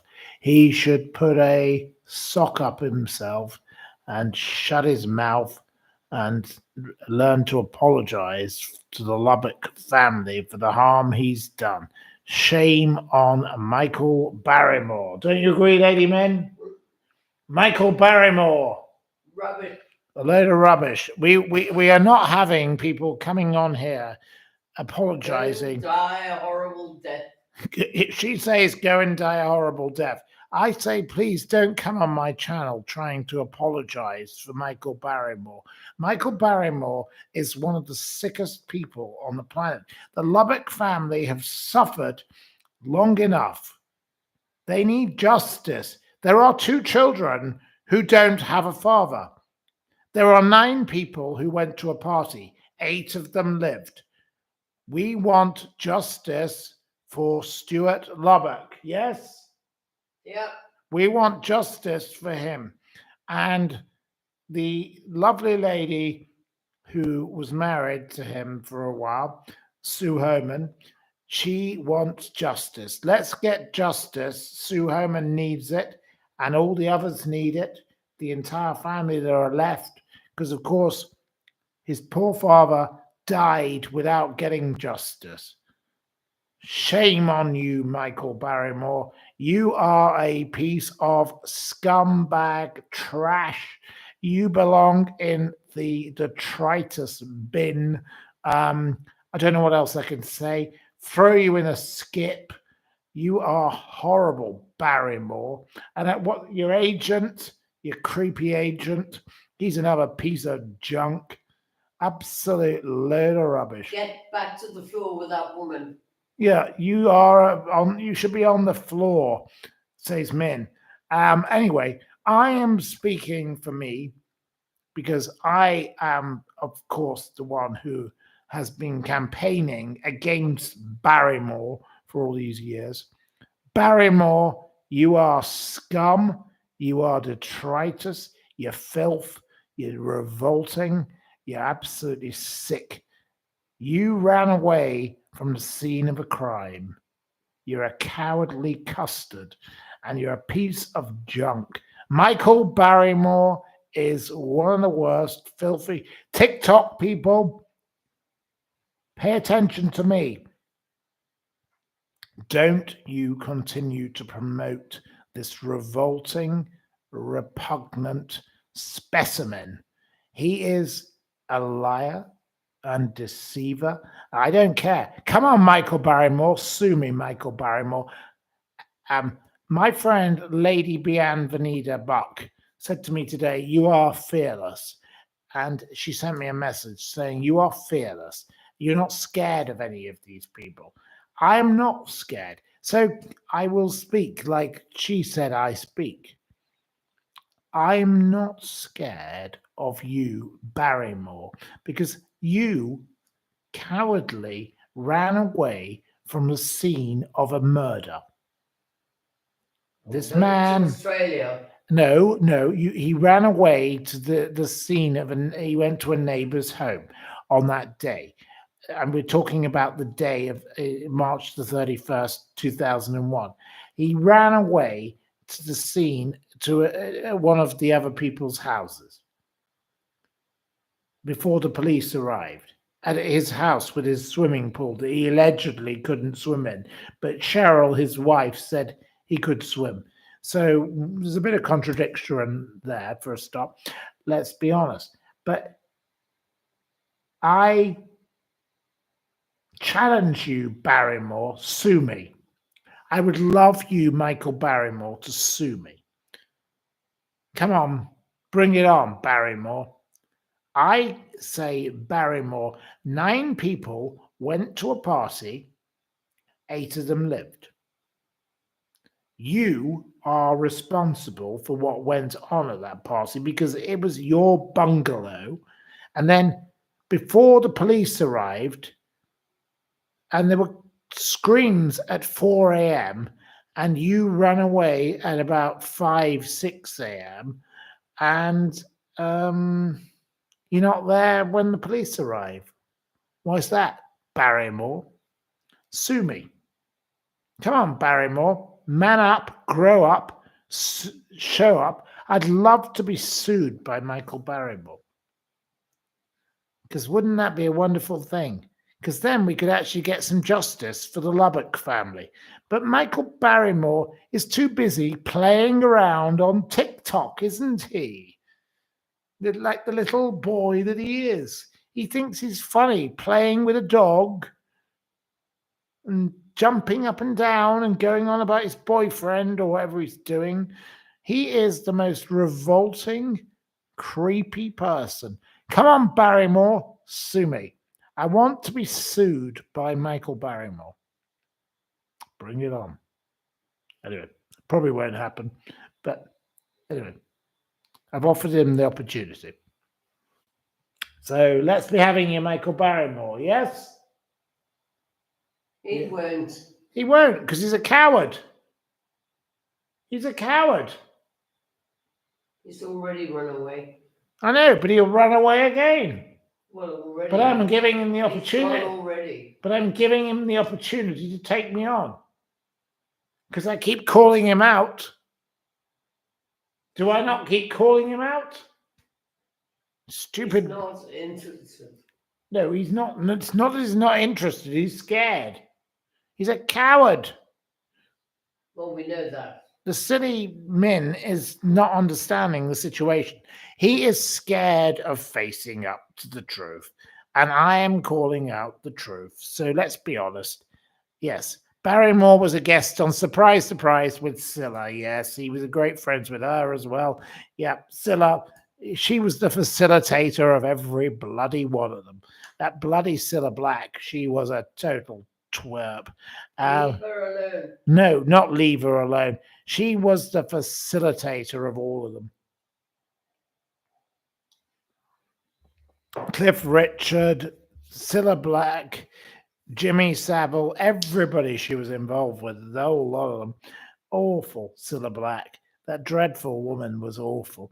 She was the facilitator of the whole lot of them. Anyway, Cowdy Custards. Right. So, Barrymore has a YouTube channel. Yeah, 30,000 views. I should interview him. He won't interview. I should interview him.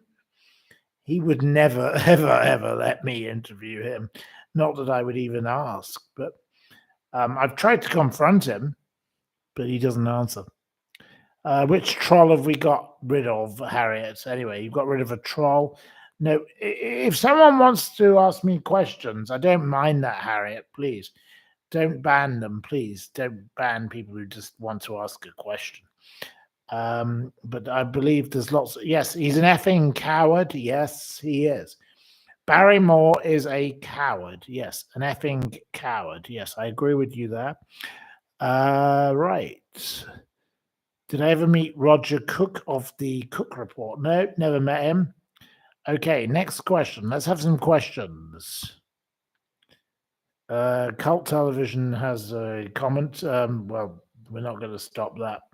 That's my only observation. I can't put a stop to it. There we go. Dried. Failed. Totally failed. Right. Next question. Can you remind me why Timmy Mallet was rude to me? Well, I did pull out his TV leads. I was a bit naughty. I was a horrible child, but he was extremely rude in response. And my grandmother didn't approve, so there we go. That was how he was dealt with at Jodrell Bank in Cheshire, of all places. Yeah, that's that.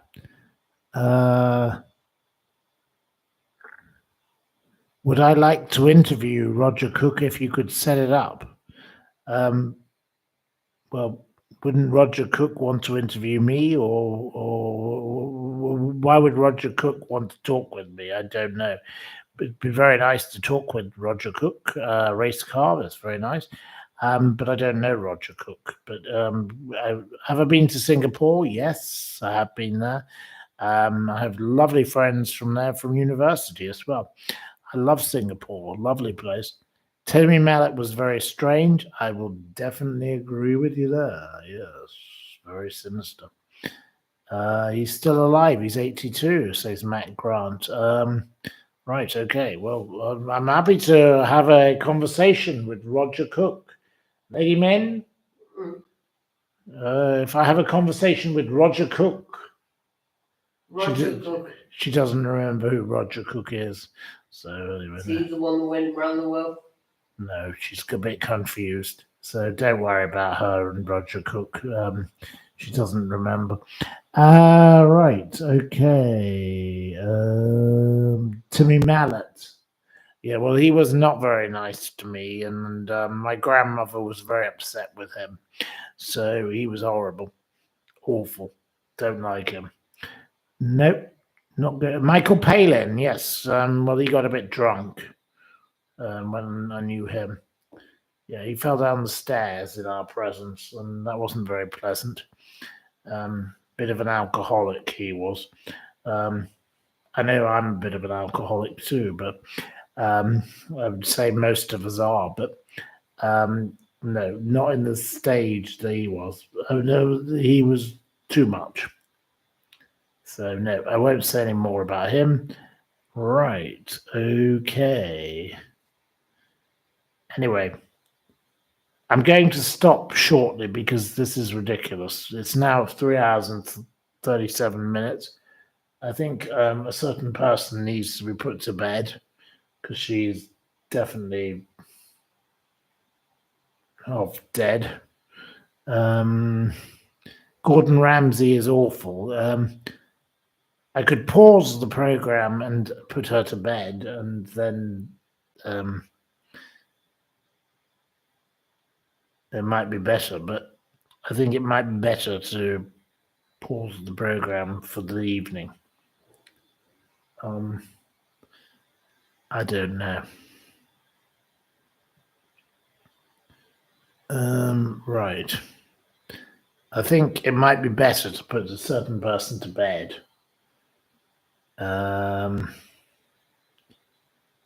Right. Yes. Okay. Well, I think we will say thank you very much. There's over 100 of you here. But what can I do? I can't go on forever. Linz is going to pause. She's going to put the kettle on. She wants me to pause. Okay. I could pause the program. Are you prepared, Lady Min, to go to bed?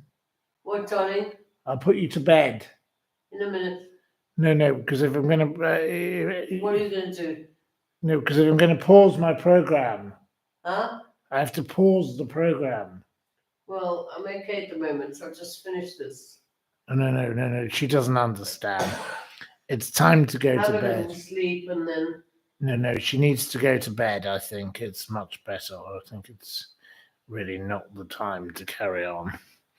Right, okay. Well, I think we'll have to end here and now. I'm very sorry, but it's better I put her to bed because we can't go on forever. A. And B, we have been going for 3 hours and 39.